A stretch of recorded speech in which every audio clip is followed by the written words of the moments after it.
তাকে দেখি ভাইয়াও আসছে। ও, তাহলে তোমরা থাকো, আমি আসি। ইরে, কোথায় যাচ্ছিস? নিচে যাচ্ছি। আসলি কখন যে আবার চলে যাচ্ছিস? হারছিলাম, কিন্তু তোমাদের রোমান্সের সময় বাধা দিয়ে লাভ নেই। ধুর পোকা, আয়। থাক, আর পাম দিতে হবে না। এনজয় বস। ভাইয়াকে কিছুই বুঝতে দিলাম না, কারণ এসবে ভাইয়াকে জড়িয়ে লাভ নেই। যা হবে তা আমি নিজেই দেখে নিব। এসব ভাবতে ভাবতে রুমে চলে আসলাম। এসে রুমে ঢুকে দাঁড়িয়ে ভাবতে লাগলাম সবকিছু। হঠাৎ কারো পায়েলের আওয়াজ পেলাম। তাকে দেখে জান্নাত ছাদের দিকে যাচ্ছে, তাই ডাক দিলাম, জান্নাত কোথায় যাও? আপনি না বললেন সাথে যেতে, তাই সাথে যাচ্ছি। ছাদে যাওয়ার দরকার নেই, এদিকে আসো। এটা কি আপনার রুম? হুম। রুমটা নজর বুলিয়ে দেখতে লাগলো। আচ্ছা, কি হচ্ছে এসব? আমি তো কিছুই বুঝতেছি না। আমি নিজেই বুঝতেছি না তোমাকে কি বলবো। আপনি আপুকে ছেড়ে দিয়েছেন, তারপর আপু আপনার ভাইয়াকে বিয়ে করে ফেলেছে। কি হচ্ছে এসব? তুমি কিছু জানো এরকমটা করার কারণটা কি? না ভাইয়া, আমি তো এসবের কিছুই জানি না। তবে আপু যে কোনো কিছু করতে চাইতেছে এটা আন্দাজ করতে পারতেছি। কিন্তু কেন করবে এসব? আপনি আপুকে ধোঁকা দিয়েছেন, তাই এসব আপনার উপর প্রতিশোধ নিতে চাচ্ছে না তো? কে ধোকা দিয়েছে তোমার আপুকে? আপনি? আরে আমি জান্নাতকে সত্যটা বলতে গিয়েও বললাম না। যা করার আমাকেই করতে হবে। আচ্ছা, তুমি এখন যাও, আর তোমাকে আপুকে এগুলো বলো না, কেমন? ওকে। না, আমাকে সাথে সাথে কথা বলতেই হবে।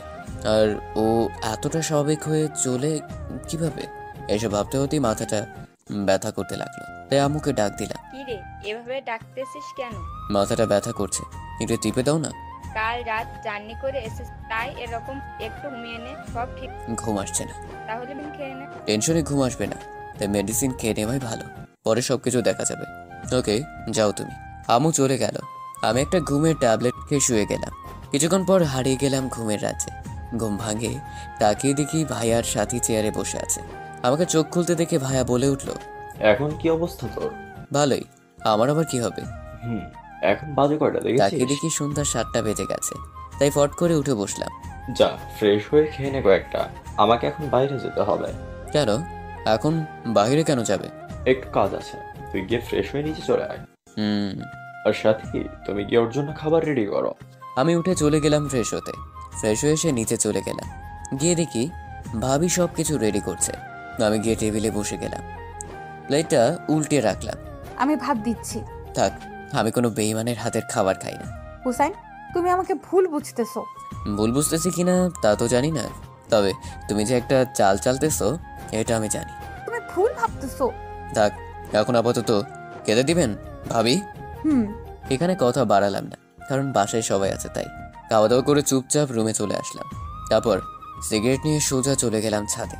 সিগারেট জ্বালিয়ে সমানে টানতে লাগলাম। তখনই পেছন থেকে কারোর কাশির আওয়াজ পেলাম। তাকে দেখি জান্নাত। আরে তুমি? ভাইয়া, আপনি সিগারেট খান? হুম, মাঝে মধ্যে, বাস্তবে কিন্তু খাই না। এটা তো খারাপ জিনিস। জানি, তবে মাথায় যখন জ্যাম লেগে যায় তখন এটা চোটাতে সাহায্য করে। মানে? মানে হলো, মাথায় যখন টেনশন থাকে তখন এটা খেলে টেনশন ফ্রি হয়। ও, তাও এটা খাওয়া ভালো না। আর আপনি আজ থেকে এটা খাবেন না প্লিজ। ওকে, ট্রাই করব। আচ্ছা, নিজের গার্লফ্রেন্ডকে ভাবি ডাকতে কেমন লাগে আপনার? ভালোই লাগে। আপুর জন্য কষ্ট হয় না আপনার? না, কেন? কারণটা বলা যাবে না। ওকে, তা এখন কি করবেন? ঘুমাবো। হো, তাহলে আপনি থাকেন, আমি আসি। আমি গিয়ে ল্যাপটপ নিয়ে অফিসের কাজ করতে বসে গেলাম। কাজ শেষ করে শুয়ে গেলাম। সকালে কারোর ডাকে ঘুম ভাঙল। তাকে দেখি জান্নাত কফির মগ নিয়ে দাঁড়িয়ে আছে। চোখ খুলে ভালো করে তাকিয়ে আমি টাসকি খেয়ে গেলাম, কারণ জান্নাত আজকে শাড়ি পরেছে। আর শাড়িতে যে ওকে এত সুন্দর লাগে তা আমি কখনো ভাবতেও পারিনি। ওহ, জান্নাতের ব্যাপারে তো আপনাদের বলাই হয়নি। জান্নাত সাথীর ছোট বোন, এটা তো জানেন। জান্নাত এবার অনার্সের ছাত্রী। দেখতে হয়তো সাথীর থেকেও সুন্দর, আর চেহারায় মায়াবী ছাপ আছে। যে কোনো ছেলের ক্রাশ হওয়ার যোগ্যতা আছে। দেখতে পুরোই নিষ্পাপ, সারা শরীর একদম পারফেক্ট, হয়তো জিম করে। আর সব থেকে সুন্দর হলো ওর গালের নিচের দিকে তিলটা। হাসলে তিলটা ওকে আরো মায়াবী করে তোলে। এক কথায় একটা পরী। চলুন গল্পে ফিরি। আরে, তুমি কফি নিয়ে এসেছো? আন্টি আর আপু কাজ করতেছে, তাই আমি কফি নিয়ে আসলাম। আর আপনাকে ডাক দিতে আসলাম, অফিসের নাকি টাইম হতে যাচ্ছে। ও হ্যাঁ, আর আজকে শাড়ি পরেছো, কাহিনী কি? আর বইলেন না, আমি নিচের কাপড়ের ব্যাগ পাশে ফেলে এসেছি, তাই কি আর করব। আপুর একটা শাড়ি পরেছি। ও ওকে, আমি আসি। আমি রেডি হয়ে অফিসে চলে গেলাম। অফিসে কাজ করছিলাম, তখনই ফোন আসলো। তাকে দেখি আব্বু। কি হলো আব্বু, ফোন দিয়েছো কেন? তুই কি বেশি বিজি নাকি? না, কেন? আমাদের অফিসে আয়, একটু কাজ আছে। কেন, কোনো সমস্যা? না, আয় একটু। যাক, কি আর করার। তাই গেলাম অফিসে। গিয়ে ভিতরে ঢুকেই অবাক হয়ে গেলাম। ভাবি, ভাই আর আব্বু অফিসে এসে বসে আছে। আর আমাদের অফিসটাও ভালো করে সাজানো হয়েছে। কি হলো ভাইয়া, আজকে কোনো অনুষ্ঠান আছে নাকি? আজকে তোর ভাবিকে অফিসের সবার সাথে পরিচয় করিয়ে দিব। তা আমাকে ডাকার কারণটা কি? এখানে তুই না থাকলে হয় নাকি? আমার অনেক কাজ আছে, আমি গেলাম। চুপ, বসে থাক এখানে। আর অনুষ্ঠান শেষ হলে যাবি একেবারে। ওকে, তারপর আর কি, সবাইকে ডেকে পরিচয় করিয়ে দিল। তারপর সবাইকে অফিসে লাঞ্চ করানোর আয়োজন করানো হলো। খাওয়া দাওয়া শেষ করানোর পর আমি গিয়ে চেয়ারে বসে রইলাম। কিছুক্ষণ পর ভাইয়ের আব্বু এসে আমার সামনে দাঁড়ালো। কি হলো, এবার সামনে এসে দাঁড়ালে কেন? তোকে ছোট একটা কাজ করতে হবে। তোমাদের এভাবে দাঁড়ানো দেখে বুঝে ফেলেছি কিছু একটা করতে হবে। তা বলে ফেলো, কি করতে হবে? তুই একটু তোর ভাবিকে বাসায় পৌঁছে দিয়ে তুই সেখান থেকে তোর অফিসে চলে যাস। তোর মাথা ঠিক আছে? আমাকে তাড়াতাড়ি অফিসে ফিরতে হবে। আরে আমরা তোর বসকে ফোন দিয়ে বলে দিয়েছি তোর যেতে একটু দেরি হবে। তাই যাওয়ার সময় একটু নামিয়ে দিয়ে যাস। তোর বউকে তুই নামিয়ে দিয়ে আয়, গিয়ে। আরে এমনিতে বিয়ের কারণে অনেক কাজ জমে আছে, তাই প্রেশারটা একটু বেশি। আর এমনিতেও তুই তোর ভাবির সাথে পরিচয় হসনি, তাই যেতে যেতে পরিচিত হয়ে নিবি। আর ওকে একটু নামিয়ে দিয়ে তুই চলে যাবি। বউ তোমার, তুমিই গিয়ে চিনো। আর আমার এত পরিচয় হয়ে লাভ নেই। পরিচয় হওয়া লাগবে না তো, হাতিকে বাসায় নামিয়ে দিয়ে যাস, তাহলেই হবে। ওকে, এই একটা চান্স সাথীর সাথে সরাসরি কথা বলার। তাই রাজি হয়ে গেলাম। আমি নিচে গিয়ে গাড়িতে বসেছিলাম। কিছুক্ষণ পর ভাবেও গাড়িতে এসে বসলো। তারপর গাড়ি চালাতে লাগলাম। আর কোথায় থেকে শুরু করব ভাবছি। তা বিবাহিত জীবন কেমন লাগছে? ভালোই। আমার কিছু প্রশ্নের উত্তর দিবে? বলো, কি জানতে চাও? গাড়িটা একটা সাইড করে রাখলাম। আচ্ছা, তুমি এই বিয়েটা কেন করলে, তাও আবার আমার ভাইয়াকে? হোসেন, আমি জানতাম না যে ও তোমার ভাই। কেন, আমি তোমাকে আমার ফ্যামিলি ফটো দেখাইনি? আর তুমি তো আমার ভাইয়াকে আগেও দেখেছো। আমরা যে ব্যাচেলার পার্টিটা দিয়েছিলাম, তখন সবার সাথেই তো ভাইয়ের পরিচয় করিয়ে দিয়েছিলাম। আর ওখানে তো তুমিও ছিলে, তাই না? কিন্তু তখনকার কথা তো মনে ছিল না। আর বিয়েটা হঠাৎ করে হয়ে যাওয়ায় এত কিছু ভাবার সময় পাই নাই। বিয়েটা তাড়াতাড়ি হয়ে গেছে? কয়েকদিনে কি হয়ে গেল আমি কিছুই বুঝতে পারিনি। ও, তা তুমি আমাকে তো বলতে পারতে। এমনকি বিয়ের আগের দিন রাতেও আমি তোমার সাথে কথা বলেছি, তাই না? আমি তোমাকে কিভাবে বলবো এটা নিয়ে অনেক টেনশনে ছিলাম। ও, তুমি আমাকে কথাটা বলতে পারছিলে না, বা কি কথাটাই না শোনালে? দেখো, আমি না চাইতেও সবকিছু হয়ে গেছে। আমি কিছুই জানতাম না, বিশ্বাস করো। বিশ্বাস? তাও তোমাকে? অসম্ভব। হুসেন, আমি চেয়েছিলাম তোমাকে, কিন্তু আমি পারিনি। সাথী প্লিজ, এসব মিথ্যা কথা বলা বন্ধ করো। আমি মিথ্যা বলতেছি এটা তোমার কেন মনে হলো? কারণ আমি সবই জানি সাথী, সো আমাকে মিথ্যা বলে লাভ নেই। মানে? আচ্ছা, আমাকে কিছু প্রশ্নের উত্তর দিবে সাথী, প্লিজ? বলো। আচ্ছা, তুমি ভাইয়াকে বিয়েটা করতে না করলে না কেন? বললে না কেন তুমি অন্য কাউকে ভালোবাসো? আমি বলতে চেয়েছিলাম, কিন্তু পারিনি তখন। বিশ্বাস করো আমাকে হোসেন। বলতে পারোনি কেন, সেটাই তো জানতে চাইছি। আমি নিজেও জানি না তখন কেন যে বলতে পারিনি। দেখো সাথী, অনেক মিথ্যে বলেছো, আর বলো না প্লিজ। এখন তো সত্যিটা বলো প্লিজ। কিসের সত্যি বলবো? তুমি কেন করেছো এসব? আর আমাদের ভাইদের সাথেই কেন করছো? আমি আবার কি করলাম? হায় রে, ভোলা চেহারা জানো না কি করেছো? না, আমাকে বলে দিতে হবে। বলো, আমি শুনি। আচ্ছা, তোমাদের বিয়ের দিন রাতে আমি ভাইয়ের সাথে কথা বলেছিলাম। তখন ভাই আমাকে বলেছিল তোমাদের নাকি লাভ ম্যারেজ। সাথী মাথাটা নামিয়ে ফেললো। কি যেন ভাবতে লাগলো। তুমি ভাইয়ের সাথেও রিলেশন করেছো, আবার আমার সাথেও। প্লিজ একটু বলবে কেন এসব করেছো? কি দোষ ছিল আমার, যেভাবে ঠকালে? আর কি মজা পেলে এটা করে? কেন খেলেছিলে আমার মনটা নিয়ে? তুমি একবার বললেও না বিয়েটা করে ফেললে। তা আবার আমার ভাইকে কি এমন কারণ যার জন্য তুমি এমনটা করছো? কেন করছো এসব? কি লাভ হবে তোমার, বলবে একটু? লাভ নেই এখানে, তবে আমার মনের জ্বালাটা মিটবে। মানে? তোকে তো আমি বোকা মনে করেছিলাম, কিন্তু তুই তো দেখি মহা চালাক। আমার সবকিছু 2 দিনেই বের করে ফেলেছিস। আমি চেয়েছিলাম কেউ জানার আগে তোদেরকে ফকির বানিয়ে ছেড়ে দেব, কিন্তু আফসোস তুই জেনে গেলি। মানে কি সাথী? আর তুমি আমাকে তুই বা তোকারি করছো কেন? আর কে তুমি? আমাদের ফকির বানাতে চাইছো? ও সরি, আমি আগে আমার পরিচয়টা দিয়ে নেই। আমি সাথী সরকার, পিতা ফারহান সরকার। আর আমি এতিম না, আমার বাবা মা আছে। মানে তুমি আমার ছোট চাচার মেয়ে? আমি তোমার ছোট চাচার মেয়ে। তাহলে তো ভালোই। তা তুমি আমাদের ক্ষতি করতে চাইছো কেন? কারণ তোরা আমাদের অনেক বড় ক্ষতি করছিস, তাই আমি তোদের সবাইকে রাস্তায় আনবো। আমরা তোমাদের কি ক্ষতি করেছি? কি ক্ষতি করনি তাই বলো। ছোট থেকে আমরা দাদা দাদুর আদর পাইনি, আর সব থেকে বড় কথা হলো আমার আব্বু আম্মুকে তোমরা সবাই মিলে অপমান করে বাসা থেকে বের করে দিয়েছো। দেখো, তখন তো আর আমরা ছিলাম না, আর যা করেছে দাদা করেছে, এটা আমাদের কি করার আছে? তোমাদের বংশের নাকি একটা রীতি আছে, প্রেম করলে বাসা থেকে বের করে দেয়। আর আমার বাবা প্রেম করে বিয়ে করেছিল, তাই ওনাকে বাবা মা থাকতেও এতিম হয়ে চলতে হয়েছে। বাবাকে আমি এখনো কাঁদতে দেখি, তাই আমি ঠিক করেছি তোদের পরিবারকে আমি রাস্তায় নামাবো। কেন? তোদের বংশের নাম আমি মাটিতে মিশিয়ে দেব, আর কোনো বাবাকে কাঁদতে দিব না। দেখো, এসবের পিছনে তো আমাদের তো হাত নেই, এই দাদার শাস্তি তুমি আমাদের দিচ্ছ কেন? তোদের রাস্তায় দেখলেই আমার শান্তি হবে। কিন্তু আমি তো তা করতে দিব না। তুই শুধু চুপচাপ দেখবি, কিন্তু কিছুই বলতে পারবি না। আমি সেই ব্যবস্থাও করব। আমি যদি আজকে বাসার সবাইকে তোমার আসল চেহারাটা ধরিয়ে দেই? পারবি না, কারণ তুই জানিস যে এটা করলে সবাই আমাকে বাসা থেকে বের করে দিবে। আর তোর ভাই আমাকে যে পরিমাণ ভালোবাসে, সেও চলে আসবে আমার সাথে সবকিছু ভুলে। তাও ঠিক। তা ভাইয়াকে বল দিলে? তাও সে আমাকে ভালোবাসবে, কারণ আমি ওর চোখে ভালোবাসার সাগর দেখি। বাহ, মাস্টার প্ল্যানিং করেই আসছো তুমি। ভাইয়াকে এমন ভাবে ফাঁসিয়েছো যে ছাড়ানো সম্ভবই না। তা তুমি যা করছো সেটা কি ঠিক? তোমার দাদা যেটা করেছিল সেটা কি ঠিক? দেখো, ওইটা গিয়ে তুমি ওনাকে জিজ্ঞেস করো। ওই কথাটা নিয়ে তুমি আমাদের হয়রানি করবে কেন? তোমরা তো তারই বংশধর, তাই। না, তোমাকে বুঝাতে পারবো না। বোঝাতে এসো না প্লিজ। ওকে, আমি হুসাইন তো আছি, চিন্তা করো না, আমি দেখছি কি করা যায়। ওকে। তবে সবকিছু করতে এখন অনেক কঠিন হয়ে যাবে, কারণ আমি যে জেনে গেছি তাই।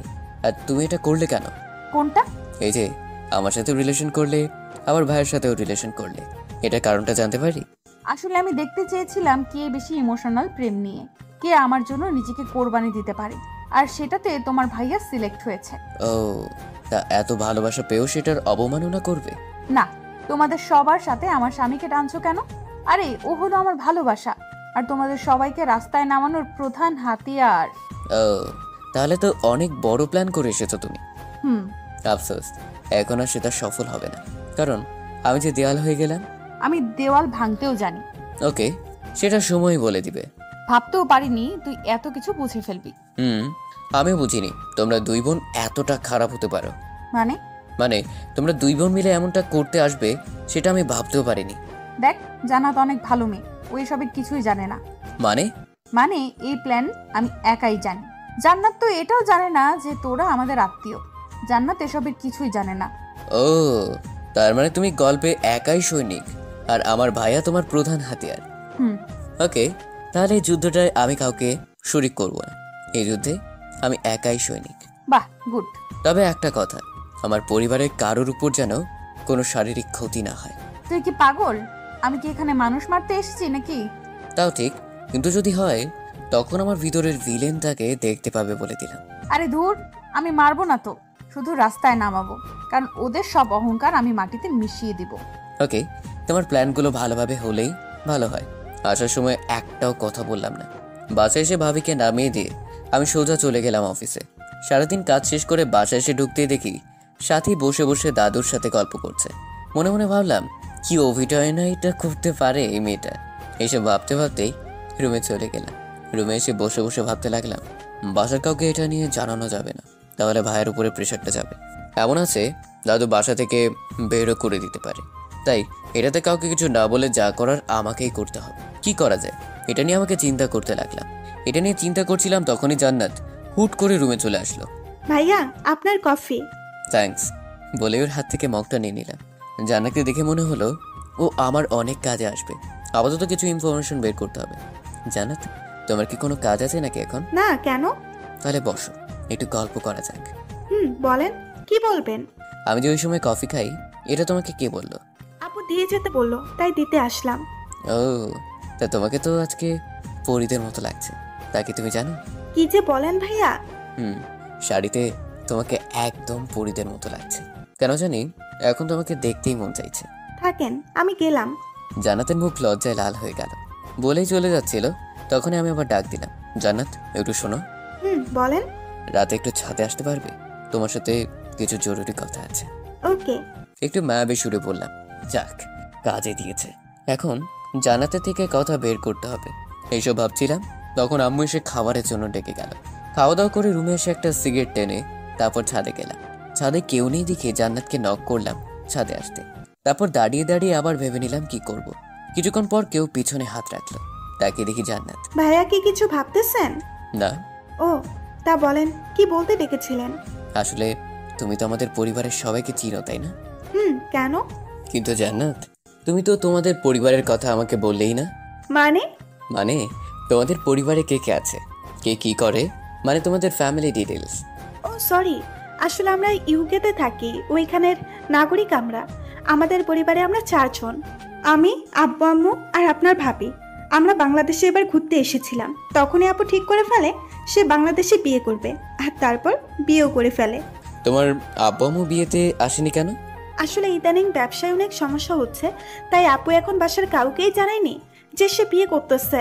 ব্যবসার সব সমস্যা মিটে গেল আপু আম্মুকে জানিয়ে দেবে, আর আপাতত আমাকেও বলতে না করেছে। ও, তা তোমার আব্বুর নাম কি? ফাহাদ সরকার। কেন? না, এমনি। আসলে আমি তো কখনো জানতাম না তোমাদের ব্যাপারে, তাই আজকে একটু জেনে নিলাম আর কি। ও, আচ্ছা, তোমাদের কোম্পানির নাম কি? Group of company. ও ভালো। তো তুমি কি ইউকেতেই ফিরে যাবে নাকি? না, আপাতত দেশেই আছি। আব্বু আম্মু আসলে ওনাদের সাথে দেশে ফিরবো। ও, তাহলে তো ভালোই। আচ্ছা, তা আপনি এখন কি করবেন? কি করব মানে? সাথী জান্নাতকে সব বলে দেয়নি তো? মানে এখন কি সিঙ্গেল থাকবেন নাকি মিঙ্গেল হবেন, কোনটা? ও, হাফ ছেড়ে বাঁচলাম। কি করবেন এখন? তোমার মতো একটা মেয়ে পেলে আবার মিঙ্গেল হয়ে যাব। ওকে, খোদা যেন আপনার আশাটা পূরণ করে। তারপর আরো কিছুক্ষণ জান্নাতের সাথে কথা বলে নিচে চলে আসলাম। রুমে এসে ফ্রেশ হয়ে শুয়ে শুয়ে কি করা যায় এটা ভাবতে লাগলাম। অনেক ভেবেচিন্তে একটা উপায় মাথায় আসলো। তারপর মনে মনে হাসতে লাগলাম। সাথী, তুমি যা করতে চাইছো আমি তোমাকে তার 4 গুণ ফিরিয়ে দেব। এইসব ভাবতে ভাবতেই ঘুমিয়ে গেলাম, কারণ কাল সকাল থেকে অনেক কাজ আছে। সকালে আম্মুর ডাকে ঘুম ভাঙল। তাকে দেখি সকাল 6টা বাজে। কি হলো, এত সকালে ডাকলে কেন? তোর ফোন বাজতেছে। ও দাও, বলেই ফোনটা ধরলাম। অফিসের বস ফোন দিয়েছিল, জরুরি অফিসে যেতে হবে। কি সমস্যা নাকি হয়েছে ডিলারদের সাথে, কি আর করার। তাই উঠে ফ্রেশ হয়ে চলে গেলাম অফিসে। সারাদিন অফিসের ঝামেলা শেষ করে বাসায় আসলাম। তারপর বসে বসে গান শুনছিলাম। তখনই মনে পড়লো তৌফিকের কথা। তৌফিক ইউকেতেই থাকে, আরও অনেক বড় একটা কোম্পানির ম্যানেজার। তাই যা করার ওকে দিয়েই করাতে হবে। তাই ফোনটা বের করে ফোন দিলাম ওকে। একবার রিং হওয়ার পর ফোনটা ধরলো। খিরে মামা, কি খবর? ভালো। তোর কি খবর? কি আর অবস্থা, চলতেছে দিন। শোন, তোকে একটা কাজে ফোন দিয়েছিলাম। কি কাজ? তোকে আমার কিছু ইনফরমেশন বের করে দিতে হবে। কিরকম ইনফরমেশন? একজন লোকের সব ইনফরমেশন বের করে দিতে হবে, এমনি কি তার সম্পত্তিগুলো কার কার নামে আছে সেগুলো পর্যন্ত। কি বলিস মামা, এটা তো অনেক বড় বিপজ্জনক কাজ। তুই পারবি কি না সেটা বল। দেখ হুসাইন, এটা বাংলাদেশ না যে ঘুষ দিয়ে বের করে ফেলতে পারবো। এটা ইউকে। যদি কর্তৃপক্ষ জানতে পারে আমি কারো সম্পত্তি লিস্ট দেখছি বা তার ব্যাপারে ইনফরমেশন এসছে, তাহলে আমার জেল হতে পারে। তার মানে তুই পারবি না, তাই তো? দেখ, আমি সেটা বলিনি, তুই লোকের নাম ঠিকানা পাঠা। আমি দেখতেছি আমার সহপাঠীদের সাথে কথা বলে। ওকে, আমি পাঠাচ্ছি, তুই ওদের সাথে কথা বলে আমাকে জানা। ওকে। আমি ইমেইলে ওকে কোম্পানির নাম ঠিকানা সব কিছু দিয়ে দিলাম। গুগল থেকে আরো কিছু ইনফরমেশন নিলাম, এমনকি ফাহাদ কাকুর ছবিটাও পেলাম। সবকিছু ওকে দিয়ে ল্যাপটপ বন্ধ করে খেতে চলে আসলাম। এসে দেখি সবাই বসে গল্প করছে, তাই আমিও গিয়ে বসে গেলাম। সব টেনশন বাদ দিয়ে মজা করতে লাগলাম। হঠাৎ সাথীর দিকে নজর পড়তে দেখি ও কারোর সাথে ফোনে কথা বলছে। হঠাৎ সাথীও আমার দিকে তাকালো। আমি ওর দিকে তাকিয়ে একটা রহস্যময় হাসি দিলাম। ব্যাস, ওর সবকিছু শেষ, মুখটা শুকিয়ে গেল, আর কি যেন ভাবতে লাগলো। তারপর আমি আবার ওদের সাথে মজা করতে লাগলাম।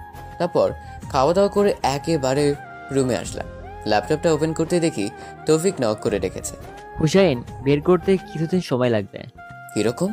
এই 2 সপ্তাহ খানেক। আসলে বুঝেছি তো, এগুলো সময়ের কাজ। আর এদেশে তো ঘুষ নেই না, আর যারা নেই তারা অনেক সেফলি কাজ করে, তাই কিছু সময় লাগবে। ওকে, কিন্তু যাই করিস একটু তাড়াতাড়ি, আর এই কথাটা যেন কেউ জানতে না পারে। আরে তুই চিন্তা করিস না, এটা জানাজানি হলে আমারই বিপদ হবে। সো তুই নিশ্চিন্তে ঘুমা। ওকে বলে ল্যাপটপ পাশে রেখে ঘুমিয়ে গেলাম। সকালে আম্মুর ডাকে ঘুম ভাঙলো। নাস্তা করে রেডি হতে লাগলাম অফিসে যাওয়ার জন্য। তখনই আম্মু দরজায় নক করলো। কিরে, রেডি হচ্ছিস? কেন? তুই যাওয়ার সময় জান্নাতকে একটু ড্রপ করে দিবি। কেন? জান্নাত কোথায় যাবে আবার? ওর নাকি একটা জরুরি ক্লাস আছে, তাই ওকে আজকে ভার্সিটিতে যেতে হবে। যাও, গিয়ে রেডি থাকতে বলো। ও রেডিই আছে, তুই যাওয়ার সময় ওকে নামিয়ে দিয়ে যাস, তাই হবে। ওকে। রেডি হয়ে নিচে গিয়ে দেখি জান্নাত রেডি হয়ে বসে আছে। ওকে দেখেই মাথাটা চক্কর দিয়ে উঠলো। তাকে দেখি জান্নাত আজকে অন্য দিনের চেয়ে অনেক সুন্দর হয়ে সেজেছে। চোখে কাজল, মাথার চুলগুলো সুন্দর করে গুছিয়ে রাখা, কপালে টিপটা আরো সুন্দর করে তুলেছে জান্নাতকে। এসব ভাবছিলাম, তখনই জান্নাত চোখের সামনে হালকা করে ওর চুড়ি নাড়া দিল। এতে আমি ভাবনা জগৎ থেকে বাইরে আসলাম। কি হলো? এভাবে আমার দিকে তাকিয়ে আছেন কেন? ম্যাম, না, এমনি। চলো, এমনিতে লেট হয়ে যাচ্ছে। চলেন। তারপর দুজনে গাড়িতে এসে বসলাম। তারপর গাড়ি চালাতে লাগলাম আপন গতিতে। শুনলাম আজকে নাকি আপনার ইম্পর্টেন্ট ক্লাস আছে। আচ্ছা, তোমাকে একটা পার্সোনাল প্রশ্ন করি। বলেন। তোমার কি কোনো বিএফ আছে? ভাইয়া, এই দেশে আমরা মাত্র 4 মাস এসেছি, সো এখানে বিএফ থাকা অসম্ভব। তাহলে আজকে কিসের ক্লাস করতে যাচ্ছ?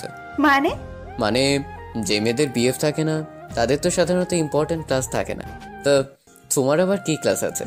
ও আসলে আজকে যাওয়ার কারণটা হলো এতদিন যে ক্লাসগুলো মিস করেছি সেইগুলো নোট করতে আনবো, আর সামনে তো এক্সাম, তাই সেটার চার্ট নিতে যাব। বিশ্বাস হচ্ছে না কেন জানি আমার। কেন? মানলাম ক্লাস করতে যাচ্ছেন, তাহলে এত সেজে গুজে কেন? তা একটা মডার্ন মেয়ে হয়ে কপালে টিপ, এটা হজম হচ্ছে না। আসলে একটা মেয়েকে দেখে ভালো লাগলো, তাই আজকে আপুর টিপটা পেয়ে শখ করে একটা লাগিয়ে নিলাম। ও, তা এটা তো বাসাতেও লাগাতে পারতেন। ভার্সিটিতে পড়ে যাচ্ছেন কেন? এমনি দেখি সবাই কি কমেন্ট করে। ও গুড। তা হঠাৎ করে এমন পরিবর্তন করলে মেনে নিতে কষ্ট হয়, সো এসব করার আগে একবার জানাবেন প্লিজ। ওকে, সামনে গিয়ে ডানা রাখেন। ওকে। আপনি কি এটাতে ভর্তি হয়েছেন? কেন? এটাতে আমি স্টাডি করেছি। তাই নাকি? তাহলে তো আমার আর সমস্যা নাই। মানে এখন থেকে কোনো সমস্যা হলে আপনি তো আছেনই। আসেন আমার সাথে বলে আমি ওর সাথে গাড়ি থেকে নামলাম। আপনি কি ভিতরে যাবেন নাকি? কেন, কোনো সমস্যা? না মানে আপনি গিয়ে কি করবেন? আপনার সব সমস্যা শেষ করে দিয়ে আসি। ওকে, চলেন। ওর একটা বান্ধবী আসলো হঠাৎ করে। কিরে জান্নাত, তোর বোনের বিয়ে শেষ হলো? আপনি হুসাইন ভাইয়া না? আরে ভাইয়া, কেমন আছেন? আর আপনি এখানে? একটু কাজ আছে তাই আসতে হলো। ওহ ভাইয়া, আপনার একটু হেল্প লাগবে আমার। কেমন হেল্প? আপনি একটু আপনার বন্ধুদের বলে দিবেন যেন আমাকে ডিস্টার্ব না করে। আচ্ছা, আসো। ভাইয়া, আপনাদের পরীক্ষা বর্ষে আমরা এসে ভর্তি হই, তাই হয়তো আমাকে চিনতে পারেননি আপনি। কিছু না বলে সোজা ক্যান্টিনে চলে গেলাম। গিয়ে দেখি আমার সবগুলো ফ্রেন্ডসগুলো বসে আড্ডা দিচ্ছে। ওরা হলো বর্তমানে ইউনিভার্সিটির বড় ভাই। যাই হোক, ওরা আমাকে দেখে আমার কাছে আসলো, এসে আমাকে জড়িয়ে ধরলো। জান্নাত অবাক হয়ে আমার দিকে তাকিয়ে আছে। আরে মামা, তুই এতদিন পর হঠাৎ ভার্সিটিতে? তোদের মনে পড়লো তাই চলে আসলাম। আচ্ছা, আই বস। মামা, আজকে একটু কাজ আছে তাই তাড়াতাড়ি যেতে হবে। চলে যাবি মানে? আর জান্নাতকে সাথে নিয়ে এসেছিস, কাহিনী কি? আসলে জান্নাত হলো আমার কাজিন, সো সবার সাথে আর যাই করিস ওকে যেন কেউ ডিস্টার্ব না করে। নাফিস আমার মুখের দিকে হা করে তাকিয়ে আছে, মনে হচ্ছে অনেক বড় শখ খেয়েছে। কি হলো, এভাবে তাকিয়ে আছিস কেন? না, এমনি। আচ্ছা ভাবি, আপনি যান, কেউ আপনাকে ডিস্টার্ব করবে না। কেউ যদি করে তাহলে আমাকে বলবেন, তাহলেই হবে। ওই ভাবি কে? নাফিস আমার দিকে তাকালো। আমি ইশারায় সরি বলতে বললাম। ও সরি, মুখ ফসকে বের হয়ে গেছে। জান্নাত, তুমি যাও, আর সমস্যা হলে আমাকে জানিও। ওকে। জান্নাত হাস করে আমার দিকে ঘুরে তাকালো। কিরে মামা, কাহিনীটা কি বলতো? কিসের কাহিনী? এই প্রথম তুই কোনো মেয়ের জন্য সুপারিশ করলি। তুই তো এমন ছিলি না। আরে এমনি, ওর যেন সমস্যা না হয় তাই বললাম আর কি। ও, তা তুই জান্নাতকে ভাবি বললি কেন? আরে আমি তো ভাবছিলাম জান্নাতকে হয়তো তুই বিয়ে করবি, না হলে এভাবে কলেজে এসে আমাদেরকে দেখিয়ে বলে যেতিস না যে ওকে ডিস্টার্ব করিস না। একটা ফোন করলেই তো হতো।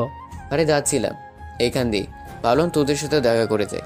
আচ্ছা, জান্নাতকে কি আমাদের ভাবি বানানোর মতলব আছে নাকি? নাফিসের কথাটা ভাবতে লাগলাম। আসলে খারাপ কথা বলেনি নাফিস। সাথীর বড় হাতিয়ার হলো আমার ভাইয়া, আর এটাই হলো আমার কমজোরির জায়গা। সাথীকে দমাতে হলে ওর একটা কমজোরির জায়গা রাখতে হবে, নাহলে পরেও শক্তিশালী হয়ে যাবে। আর জান্নাত হলো সেই কমজোরিটা। এমনিতেও আমার একটা হাতিয়ার লাগবে, সো জান্নাতকে হাতিয়ার বানাতেই হবে। এসব ভাবছিলাম, তখনই নাফিসের ভাবনার জগৎ থেকে বেরিয়ে আসলাম। কিরে, কি এত ভাবছিস? জান্নাত কি হবে নাকি আমাদের ভাবি? তোর কথাটা ভালো লাগছে, ভেবে দেখবো। ওকে মামা, তাই এখন কি করবি? অফিসে যেতে হবে। ওকে, কিন্তু মাঝে মাঝে আসিস। ওকে, আর বাকিগুলো কই? ওরা আজকে আসবে না, তাই আমাকেই সামলাতে হবে। ওকে তাহলে আরেকদিন আসিস। ওকে বলেই সেখান থেকে চলে আসতে লাগলাম। আসার সময় দেখি জান্নাত আমার দিকেই আসছে, তাই আমিও দাঁড়ালাম। কি হলো, কিছু বলবেন? থ্যাঙ্কস উপকার করার জন্য। ওয়েলকাম। আচ্ছা এখন যাই, না হলে অফিসের জন্য লেট হয়ে যাবে। ওকে, কিন্তু বিকেলে যাওয়ার সময় নিয়ে যাবেন। ওকে আসি বলেই সেখান থেকে চলে আসলাম। সারাদিন অফিস শেষ করে বাসায় আসার সময় জান্নাতকে আনতে গেলাম। গিয়ে ফোন দেওয়ার পর জান্নাত নিচে নেমে আসলো। কোনো কথা না বলে গাড়িতে উঠে বসে গেল। কেমন কাটলো আজকে? ভালোই। আপনাকে নাকের আগায় রাগ লেগে আছে কেন? এমনি। কেউ কিছু বলেছে? না। তাহলে ভাবে রাগ করে আছেন কেন? এমনি। আচ্ছা, রাগটা কি আমার উপর নাকি অন্য কারোর উপর? আপনার উপর। ও, তাহলে তো আর সমস্যা নেই। ওই, আপনি আগে কি কলেজে র্যাগিং এর লিডার ছিলেন? না, কে বলেছে আপনাকে? মিথ্যে বলেন কেন? আপনার ব্যাপারে আজকে সব জেনেছি আমি। কি জেনেছেন? এই ভার্সিটিতে গিয়ে কি কি কাজ করতেন। কি করতাম? এই মেয়েদের র্যাগ দিতেন। সব স্যার ম্যাডাম আপনাকে ভয় পেত, যাকে মন চাইতো তাকেই মারতেন, আরো অনেক কিছু। ওই সময় রাজনীতি করতাম, তাই একটু করতাম আর কি। কিন্তু এগুলো আপনাকে কে বলেছে? কে বলেছে সেটা আপনাকে বলতে যাবো কেন? আমার এত গুণ গাইলো, তাকে দেখবো না একবার? থাক, দেখতে হবে না। আরে ওই সময়ের কথা বাদ দেন, এখন তো এসব ছেড়ে দিয়ে ভালো হয়ে গেছি, তাই না? তা ঠিক। আপনার কপালের টিপটা কোথায়? ফেলে দিয়েছি। কেন? নষ্ট হয়ে গেছে তাই। ও, তবে টিপার শাড়ি পরলে আপনাকে অসম্ভব সুন্দর লাগে। ও তাই নাকি? তাহলে আজকে রাতে পরে ট্রাই করব। কোনটা বলেন? এটা আপনার ইচ্ছে। ওকে। কথা বলতে বলতে বাসায় চলে আসলাম। তারপর গাড়িটা পার্ক করে ভিতরে আসলাম। এসে দেখি ভাইয়া ওরাও চলে এসেছে, আর দাদু সবাইকে নিয়ে গল্প করছে। কিরে, আজকে এত তাড়াতাড়ি চলে আসলি? মাথাটা ব্যথা করছে তাই চলে আসছি। ও, তা মেডিসিন খেয়েছিলি? আম্মু, তুমি একটু এসে মাথাটা টিপে দিয়ে যাও তো। তুই গিয়ে ফ্রেশ হ, আমি আসতেছি। ওকে বলে উপরে চলে গেলাম। রুমে গিয়ে শাওয়ার নিয়ে এসে খাটে শুয়ে রইলাম। কিছুক্ষণ পর আম্মু এসে মাথাটা টিপে দিয়ে গেল। তারপর হালকা কিছুক্ষণ ঘুমিয়ে নিলাম। হঠাৎ কারো ডাকে ঘুম ভাঙলো। তাকিয়ে দেখি জান্নাত সামনে দাঁড়িয়ে, তাও শাড়ি পরে আর কপালে ছোট্ট একটা টিপ। মনে হচ্ছিল কোন এক পরী আমার সামনে দাঁড়িয়ে আছে আর মুচকে মুচকে হাসছে। ওই, আপনার ঘুম ভাঙছে? কেন? এত কষ্ট করে পড়ছি আর আপনি নাকি এখানে পড়ে ঘুমাচ্ছেন? সরি, মাথাটা একটু ব্যথা করছিল, তাই আর কি একটু ঘুমিয়েছিলাম। এখন কি অবস্থা? ভালোই। আজকে সবাই প্ল্যান করতেছে বাইরে ডিনার করবে, কোনটা বলে? ভালোই। তাহলে আর কি উঠে রেডি হয়ে নেন, না হলে আন্টি এসে ঢাকিয়ে রেডি হতে পাঠাবে। কিছু না বলে একটা মুচকি হাসি দিয়ে উঠে চলে গেলাম ওয়াশরুমে। ফ্রেশ হয়ে এসে দেখি জান্নাত চলে গেছে, তাই রেডি হয়ে ছাদে গিয়ে দাঁড়িয়ে সিগারেট দৌড়িয়ে টানতে লাগলাম। কিছুক্ষণ পর হঠাৎ কেউ পেছন থেকে বলে উঠলো, টেনশন কি বেশি হয়ে গেছে? পেছনে ফিরে দেখি সাথী দাঁড়িয়ে আছে।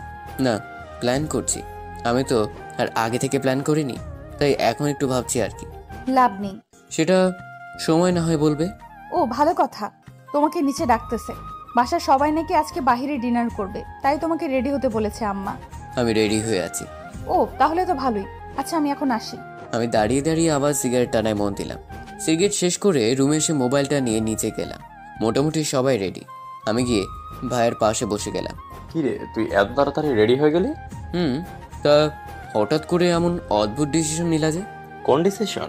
এই যে আজকে বাইরে খেতে যাওয়ার প্ল্যান।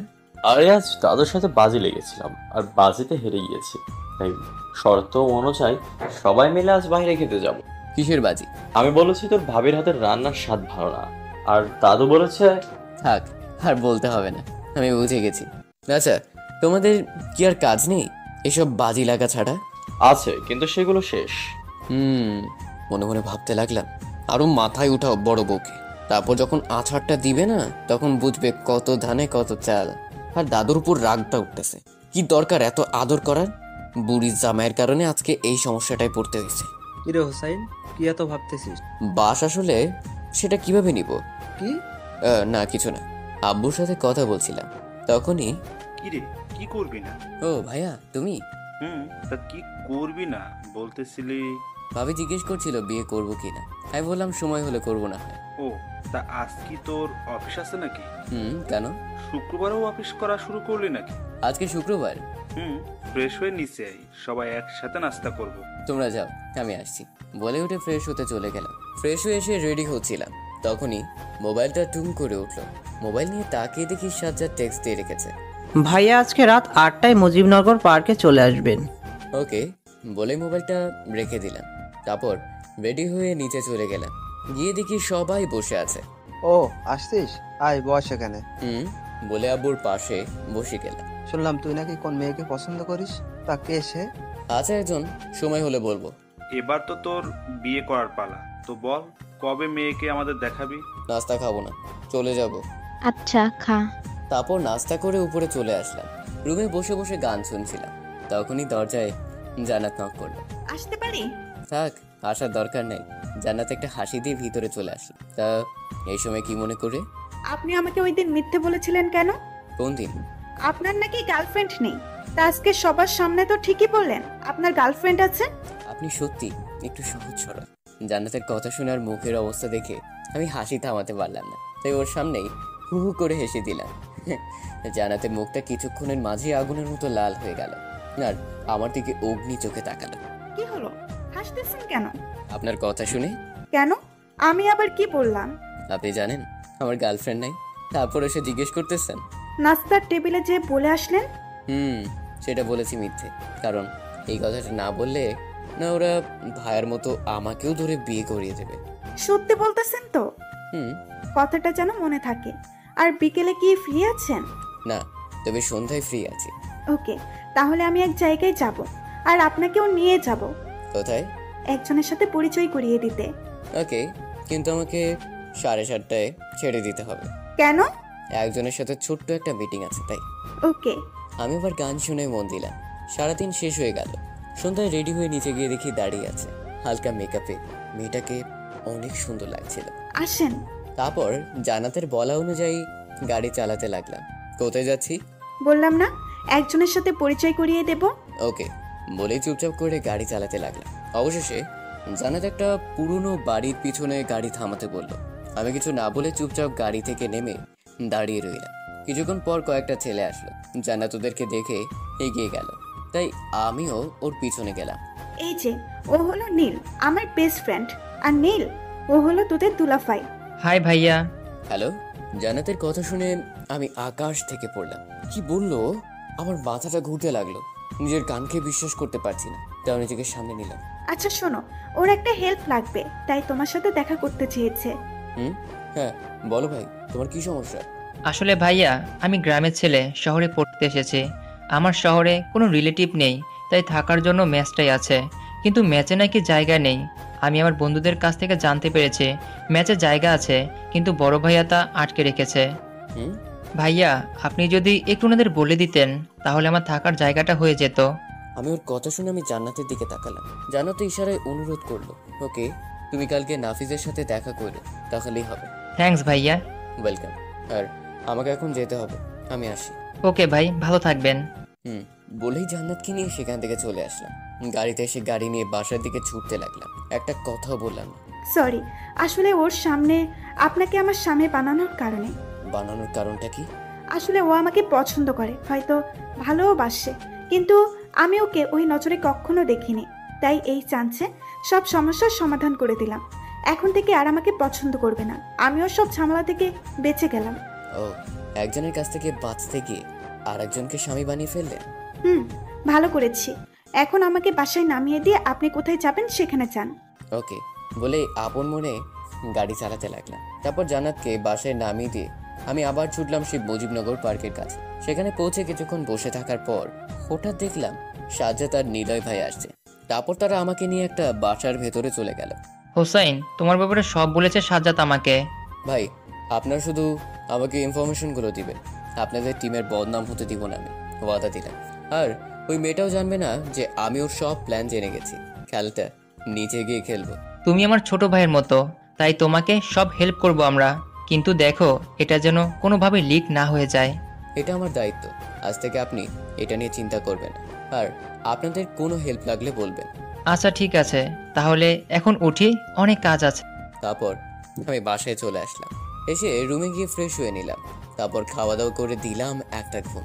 এভাবে কেটে গেল কয়েকদিন। একদিন সকালে ঘুম ভেঙে গেল ফোনের চিল্লানিতে। তাকে দেখি সেই প্রাইভেট নাম্বার, মানে সাজ্জাতের কল। তাই তাড়াতাড়ি রিসিভ করলাম। বল কি হয়েছে? তোমাকে মেয়েটা সব ইনফরমেশন পাঠিয়েছি, চেক করে নাও। ল্যাপটপ নিয়ে চেক করে দেখলাম সব কিছু এসেছে। ওকে ওকে, আর দেখো এটা যেন ফাঁস না হয়। ওকে বলেই ফোনটা রেখে দিলাম। তারপর ঘুম থেকে উঠে নিচে গিয়ে নাস্তা করে আসলাম। রুমে এসে দেখি মোবাইলে অনেকগুলো কল এসে আছে। তাকিয়ে দেখি তৌফিকের কল, তাই তাড়াতাড়ি কল ব্যাক করলাম। রিং হতেই কল রিসিভ করলো। হুসাইন, ইমেল চেক কর। ওকে বলেই কলটা কেটে দিলাম। তারপর ইমেলগুলো দেখতে লাগলাম আর অবাক হয়ে গেলাম। প্রথমে দেখতে লাগলাম তৌফিকের ইমেইলগুলো। ছোট চাচার সব সম্পত্তি তার 2 মেয়ের নামে, আর ওদের কোম্পানির মালিক হলো জান্নাত সরকার। মোটামুটি ভালোই সম্পত্তি আছে ছোট চাচার, তবে সাথী থেকে জান্নাতের নামে সম্পত্তি বেশি। সবগুলো কাগজ বের করে দেখার পর গেলাম সাজ্জাতের ইমেইলগুলোতে। প্রথমে নজর পড়লো ওর কল লিস্টে। তাকে দেখি ভাইয়ের নাম্বারে অনেকগুলো কল দেয়া। তারপরে নাম্বারটা চোখে পড়তেই চমকে গেলাম, কারণ সেই নাম্বারটা হলো আমাদের কোম্পানির ম্যানেজার। তারপর গেলাম সাথীর ইমেইল লিস্টে। গিয়ে আমি আরও চমকে যাই। তাদের কথাবার্তা দেখে আমি বুঝতে পারলাম ওরা দুজনে হয়তো ফ্রেন্ড, আর আমাদের কোম্পানির একটা বড় অ্যামাউন্ট লিখিয়ে নিবে। আরও নিচে যেতে দেখলাম আমাদের কোম্পানির পিছনে 20 একর জমি লিখিয়ে নেওয়ার প্ল্যান করছে, তাও খুব শীঘ্রই। আমি অবাক হয়ে যাই ওর মেসেজগুলো দেখে। তারপর কি করব সেটা নিয়ে ভাবতে লাগলাম। অবশেষে কোনো উপায় না পেয়ে আমি একটা প্ল্যান করলাম। তারপর আমি ফোনটা হাতে নিলাম, নিয়ে কল দিলাম নাফিসকে। কিছুক্ষণ পর ফোনটা রিসিভ করলো। কিরে মামা, এখন কল দিলি? শোন, কিছুদিনের জন্য তোদের সবার কাজ আছে। কি কাজ? তোরা আজ থেকে আমাকে কিছু কাজ করে দিতে হবে। তোদের পুরো মাসের খরচ আমি দিব, এটা নিয়ে চিন্তা করিস না। আরে কি বলিস মামা, বল তোর কি হেল্প লাগবে? শোন, তোরা সবাই আড্ডাখানায় চলে আয়, আমি কিছুক্ষণের ভিতরেই আসছি। বলে ফোনটা কেটে দিলাম। তারপর রেডি হয়ে চলে গেলাম সেখানে। গিয়ে দেখি সবাই এসে গেছে। বল মামা, তোর কি হয়েছে? তোদের সবার কিছু হেল্প লাগবে আমার। কেন করাচ্ছি বা কি কারণ, এগুলো কেউ জানতে চাইবে না। ওকে, কিন্তু তোর যে একটা কিছু হয়েছে সেটা বুঝতে পারতেছি। তোর কি হেল্প লাগবে শুধু বলিস, তাহলেই হবে। ওকে, আর একটা কথা, এই কথা যেন কেউ না জানে, আর কাজটা একেবারে সিক্রেট। ওকে, তুই চিন্তা করিস না। তারপর ওখান থেকে চলে আসলাম বাসায়। দুপুরে খাওয়া দাওয়া করে ভাবলাম একটু ঘুমিয়ে নিই। খাওয়া দাওয়া করে দিলাম এক ঘুম। বিকালে উঠলাম একেবারে। তাকে দেখি জান্নাত দাঁড়িয়ে হাতে একটা বালিশ নিয়ে। কি হলো, হাতে বালিশ কেন? আপনাকে দিতে এসেছি। কেন? ওই সুতার কাজ শিখেছি, আর তাই আজকে একটা বালিশে আর্ট করেছি, তাই প্রথমটা আপনাকে দিতে এসেছি। দেখি কি আর্ট করেছেন। বালিশটা হাতে নিয়ে নিলাম। তাকে দেখি প্রথমে একটা লাভ আঁকা, তার ভিতরে আমার নামটা সুন্দর করে লেখা। ধন্যবাদ। ধন্যবাদ দিলে হবে না, এত কষ্ট করেছে তার জন্য ট্রিট লাগবে। ওকে বলে, কবে ট্রিট নেবে? একটু পরে বাইরে যাব, আমি তখনই নেব। কিন্তু আমার তো কাজ আছে। আপনি না হয় যাওয়ার সময় টাকা নিয়ে যাবেন। কি? যান, লাগবে না আপনার ট্রিট। আচ্ছা দেখি যাওয়া যায় কিনা। দেখি না, উঠে গিয়ে ফ্রেশ হয়ে নিন, তারপর দুজনে একসাথে বের হব। ওকে, হালকা হাসি দিয়ে বললাম। তারপর উঠে চলে গেলাম ফ্রেশ হতে। ফ্রেশ হয়ে এসে রেডি হয়ে চলে গেলাম নিচে। জান্নাতকে নিয়ে চলে গেলাম একটা রেস্টুরেন্টে। তারপর খাওয়া দাওয়া করে বাসায় চলে আসলাম। রুমে এসে ফ্রেশ হয়ে ফোন দিলাম নাফিসকে। ফোনটা রিসিভ করলো। বল মামা। কাল সকালে একজনকে কিডন্যাপ করতে হবে। তাকে? আমাদের কোম্পানির ম্যানেজারকে। কেন? কালকে না হয় জানতে পারবে সোনা। এখন শোন কি করতে হবে। কাল সকালে ব্যাস, তারপর ওকে নিয়ে গুদাম খানার পিছনে নিয়ে আটকে রাখ। তারপর আমি বাকিটা বুঝাবো। তুই চিন্তা করিস না, আমি বাকিটা দেখতেছি। শোন, ও যেন কাউকে কল দিতে না পারে, আর কেউ যেন না দেখে কাজটা করার সময়। ওকে। কথা শেষ হতে না হতেই দেখি তৌফিক নক দিয়েছে। কিরে, কি খবর? ভালো মামা, তোর তো আরেকটা কাজ আছে। কি কাজ? ফোন দে বলছি। কিছুক্ষণ পর তৌফিক কল দিল। বল এবার কি কাজ? আচ্ছা, আমি যার ইনফরমেশন এনেছি তার সব সম্পত্তি আমার নামে লিখে আনতে চাই। তুই ওনার সব সম্পত্তির একটা উইল বানাতে পারবি? মামা, তোর মাথা ঠিক আছে? কেন, কি হয়েছে? আরে এটা করতে গেলে হাজারো ঝামেলার মোকাবেলা করো। আর সব থেকে বড় কথা হলো ওনার সম্পত্তির আগে থেকেই একটা সেটা হলো ওরা এক বোন আরেক বোনকে সম্পত্তি দিতে পারবে, বাইরের কোনো লোককে, এমনকি তার স্বামীকেও না। তাই নাকি? আমার ছোট চাচা তো হেভি ব্রেনি লোক, শালা হিটলার হওয়া যোগ্য। তাই এই চিন্তা বাদ দে। ওকে, তুই একটা কাজ কর, বড় বোনের সব সম্পত্তি ছোট বোনকে লিখে দিয়েছে এমন একটা উইল কর। ওকে, কিন্তু তার জন্য ছোট বোনের একটা সিগনেচার লাগবে। তুই কাগজটা পাঠা, আমি বাকিটা দেখছি। আমি উকিলের সাথে কথা বলে সব জানাবো। ওকে বলেই ফোনটা রেখে দিলাম। তারপর আব্বুর রুমে গেলাম, আব্বুর চেকবুক নিয়ে নিলাম। তারপর সেটাতে কিছুটা কারসাজি করে বারান্দায় গেলাম, গিয়ে চুপচাপ দাঁড়িয়ে রইলাম। কিরে, কিছু বলবি? আমার কিছু টাকা লাগবে। তো এখানে দাঁড়িয়ে আছিস কেন? যা গিয়ে চেকবুক এনে দে, আমি সাইন করে দিতেছি। ওকে বলেই রুমে যাওয়ার অ্যাক্টিং করে আবার চেকবুক আর আমার প্ল্যান করা কলমটা নিয়ে বারান্দায় আসলাম। তারপর আব্বু টাকার অ্যামাউন্ট দেখে সাইন করে দিল। কিরে, মাত্র 40,000 টাকার জন্য আমার কাছে আসলি কেন? কাল বিকালে সবার পার্টি আছে, আর আমার ক্রেডিট কার্ডের টাকাও শেষ হয়ে এসেছে, আর এখনো স্যালারি পাইনি, তাই বেকারদের মতো তোমার কাছ থেকে টাকা নিতে হলো। ওকে। আমি চেকবুকটা থেকে 2টা চেক পেপার ছিঁড়ে আনলাম। তারপর চেকবুকটা আব্বুর রুমে রেখে আমার কলমটা আমার সাথে নিয়ে রুমে চলে আসলাম। আসলে চেকবুকটায় অনেক বড় খেল খেলে নিয়েছি। আমি যে চেকটায় সাইন করিয়েছি তার নিচেরটায় 15 লাখ টাকার একটা অ্যামাউন্ট ছিল, আর এটার সব সফল হলো আমার কলমে, কারণ এটার পাওয়ার একটাই, উপরের পেজে যা লিখবে তার নিচেরটাও হুবহু উঠে যাবে। তাই এখন 2টো চেকই আমার হাতে, আর কাল সকালে শুরু হবে একটা ঝামেলা। এসব শেষ করে ফ্রেশ হয়ে নিচে গিয়ে সবার সাথে হালকা কিছু মুখে দিয়ে রুমে চলে আসলাম। তারপর রুমে শুয়ে শুয়ে ভাবতে ভাবতেই ঘুমিয়ে গেলাম। সকালে ফোনে চিল্লানিতে ঘুম ভাঙলো, তাকে দেখি নাফিস ফোন দিয়েছে, তাই তাড়াতাড়ি উঠে ফোনটা রিসিভ করলাম। কিরে, ঘুম ভাঙছে? তা কাজটা হয়েছে মাম্মা? শালারে গুদামে আটকায় রাখছি, তুই আয়, আমি আছি এখানে। ওকে বলে ফোনটা কেটে দিয়ে চলে গেলাম ওয়াশরুমে। সকাল সকাল রেডি হয়ে চলে আসতে দেখে আম্মু ডাক দিল। কিরে, কোথায় যাচ্ছিস? বন্ধুদের সাথে আজকে পার্টি আছে, তাই এখন একটু যেতে হবে। কিন্তু অফিসের ব্যাগ নিয়ে কোথায় যাচ্ছিস? সেখান থেকে অফিসে চলে যাব, আসি এখন, বাই বলেই বাসা থেকে বেরিয়ে চলে আসলাম। তারপর সোজা চলে গেলাম গুদাম ঘরে, গিয়ে দেখি নাফিস বসে আছে। আমাকে দেখে নাফিস আসলো। আচ্ছা, একে এখানে আনার কারণটা কি বলতো? বলতেছি, আগে বল ওই শালা কোথায়? ভিতরে বেঁধে রেখেছি। ওকে আয়, তোকে সব খুলে বলতেছি। নাফিসকে নিয়ে গিয়ে একটা টুলে বসলাম। বল, কাহিনী কি? শুন তাহলে। নাফিস প্রথম থেকে সবকিছু খুলে বললাম, এবার বুঝলি তো?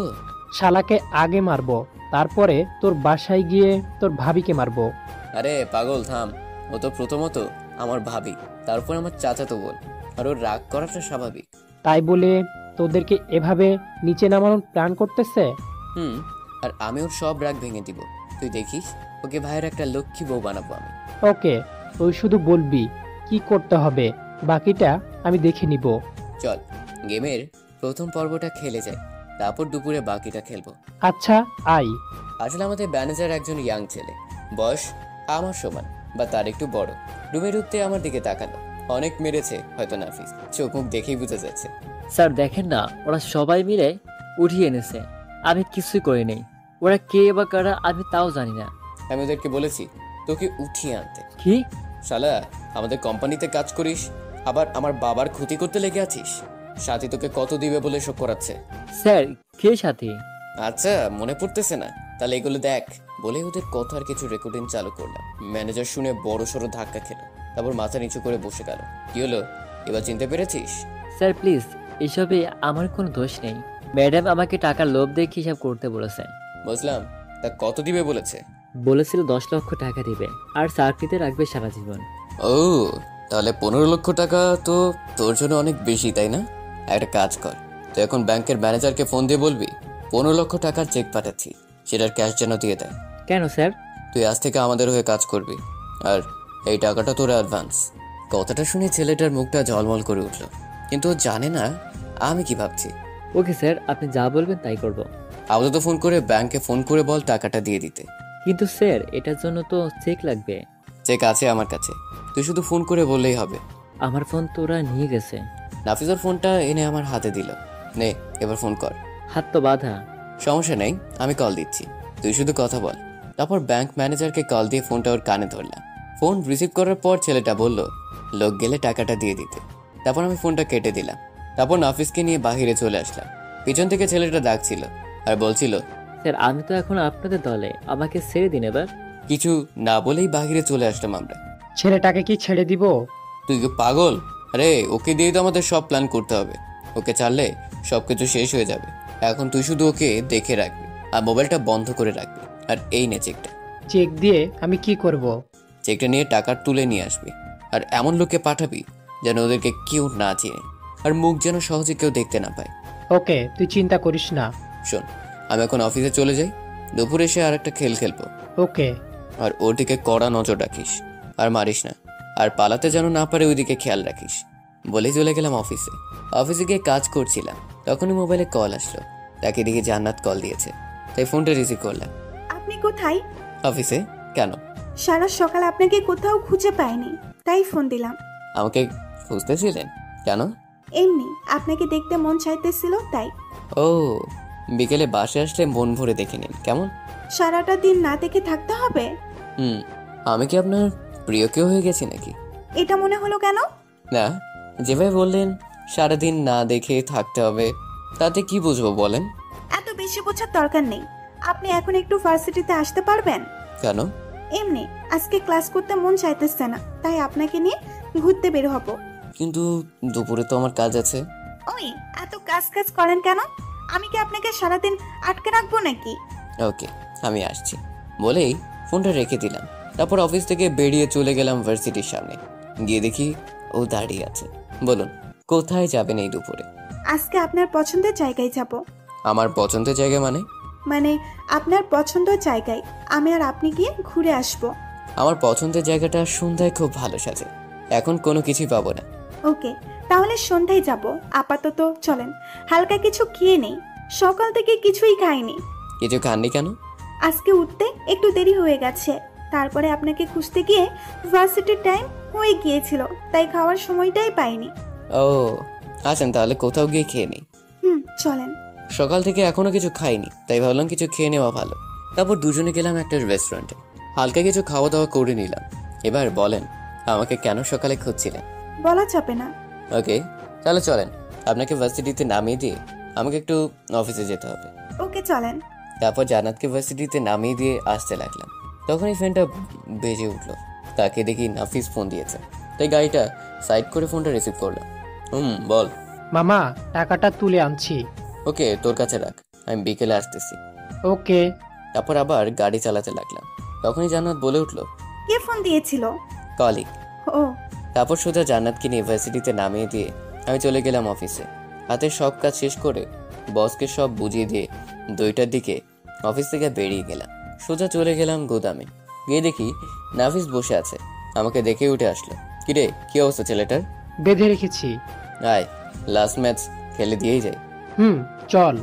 ভাই আপনি কি চাইতেছেন বুঝলাম না তো। তুই আর একটা কাজ করলেই তোকে ছেড়ে দিব। কি কাজ? তুই এখন সাথীকে ফোন দিয়ে বলবি যে তুই আর চাকরিটা করবি না। যদি বলে কেন, বলবি কারণটা সন্ধ্যায় জানতে পারবে। এটা বলার পর তোকে 15 লাখ টাকা দিয়ে দিব। এই টাকা নিয়ে শহর থেকে অনেক দূরে চলে যাবি। ওকে। ওর মোবাইলটা আবার অন করলাম। তারপর সাথীকে কল দিলাম। কতক্ষণ পর সাথী ফোনটা ধরলো। কি খবর? আপনার ফোন বন্ধ কেন? ম্যাডাম, আমি আর আপনাদের চাকরি করব না। কেন? সন্ধ্যায় জানতে পারবেন। আমাকে আর ফোনে পাবেন না। বাই। আমি ফোনটা কেটে দিয়ে বন্ধ করে দিলাম। তারপর সিমটা খুলে ভেঙে দিলাম। স্যার, এবার আমাকে ছেড়ে দিন, আমি চলে যাই। বাগানের সবগুলো গাছই সুন্দর করে সাজানো। রাতে জায়গাটা অনেক সুন্দর লাগে। আর এটা হলো আমার ফেভারিট জায়গা। কলেজ লাইফে আমরা সব বন্ধু মিলে এখানে আড্ডা দিতাম। এখন এতটা আশা হয় না। আর আজকে জান্নাতকে নিয়ে আসলাম। জান্নাত গাড়ি থেকে নেমে চারদিকটা হেঁটে দেখতে লাগলো। আমি বসে বসে জান্নাতকে দেখতে লাগলাম। এই পর্যন্ত সিজন প্রথমে শুনেছেন, এখন দ্বিতীয় সিজনে বাকি অংশ পাবেন। আর যারা প্রথম সিজন শুনেন নাই তারা গল্পের কিছু বুঝতে পারবেন না, তাই প্রথম সিজন আগে শুনে আসুন। প্রথম সিজন চ্যানেলেই দেওয়া আছে। হঠাৎ জান্নাত এসে আমাকে জড়িয়ে ধরলো। আমি রীতিমতো টাসকি খেয়ে গেলাম ওর এভাবে জড়িয়ে ধরা দেখে। আবার ভাবলাম বাইরের দেশে জড়িয়ে ধরাটা কমন ব্যাপার, তাই এতটা সিরিয়াস হলাম না। কি হলো, এভাবে জড়িয়ে ধরলেন কেন?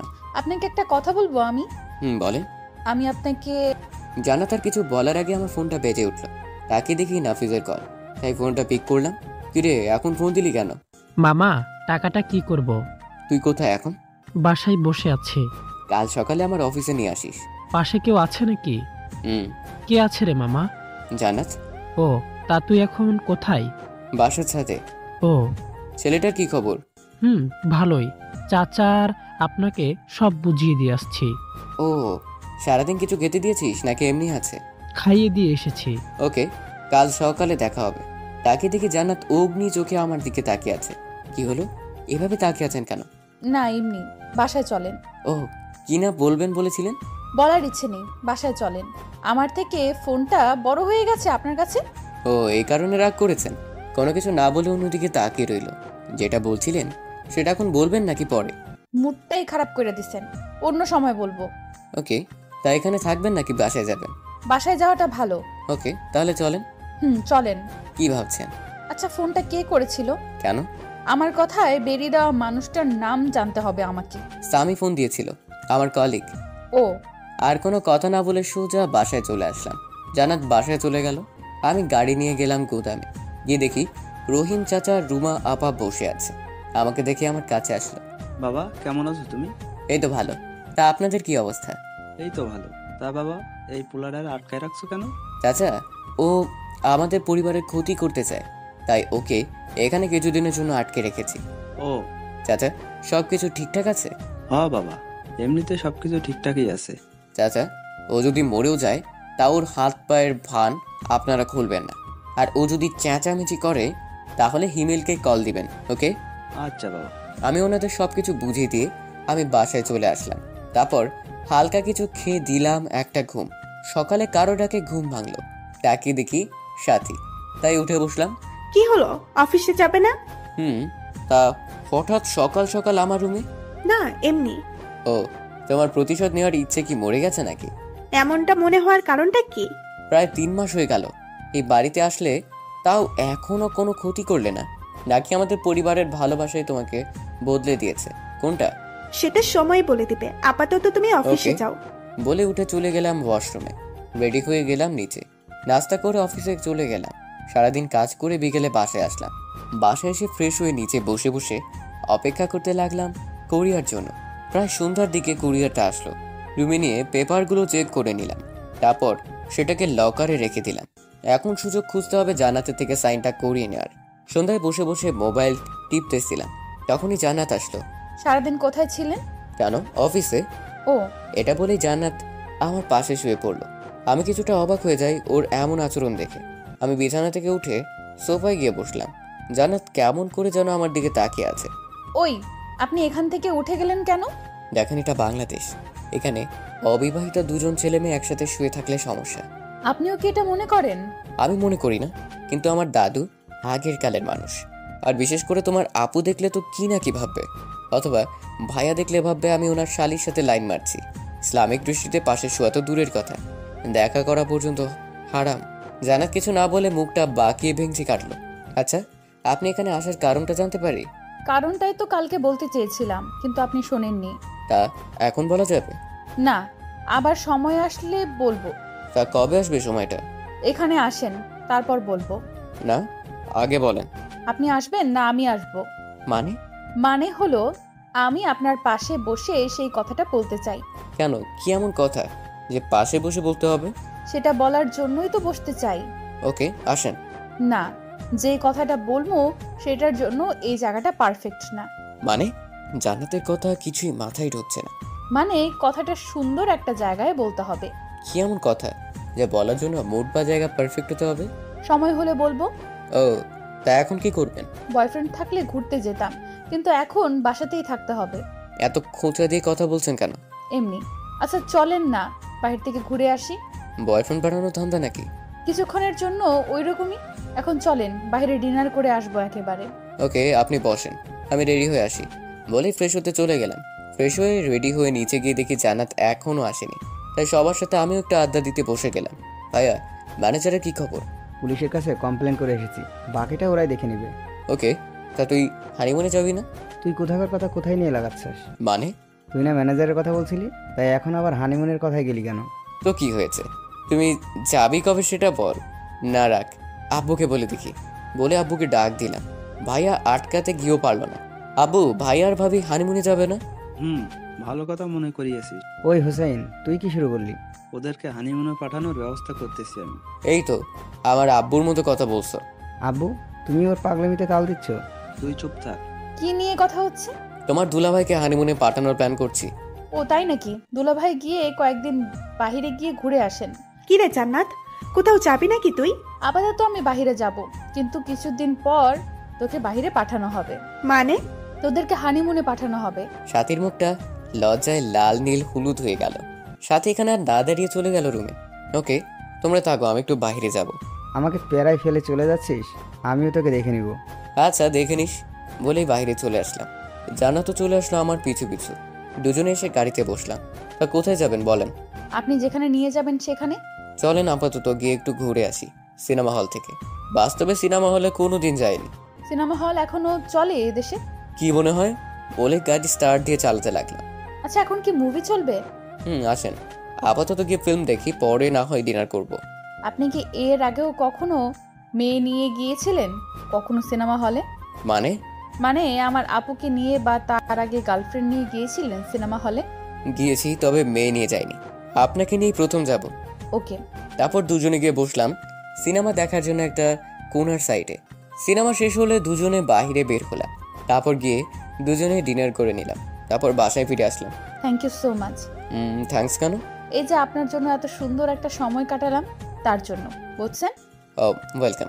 তারপর দুজন বাসায় চলে আসলাম। আমি গিয়ে ফ্রেশ হয়ে ঘুমিয়ে গেলাম। সকালে আম্মুর ডাকে ঘুম ভাঙলো। তারপর উঠে ফ্রেশ হয়ে নিচে গিয়ে রেডি হয়ে গেলাম।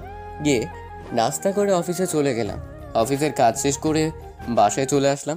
ফ্রেশ হয়ে 4-5 দিনে সাথী বিশেষ কারোর সাথে কথাই বলিনি, তাই শান্তি পেলাম একটু। ল্যাপটপের সিকিউরিটি লক পাল্টে আবার রেখে দিলাম। তারপর নিচে গেলাম। সবাই সেখানে বসে আছে, তাই আমিও গিয়ে বসে গেলাম। সাকওয়াত, এবার তো বিয়েটা করে ফেল দাদু ভাই। সময় হলে করব। আর বিয়ে করব আমি। তোমার এত তাড়া কেন? না, তোর ভাই।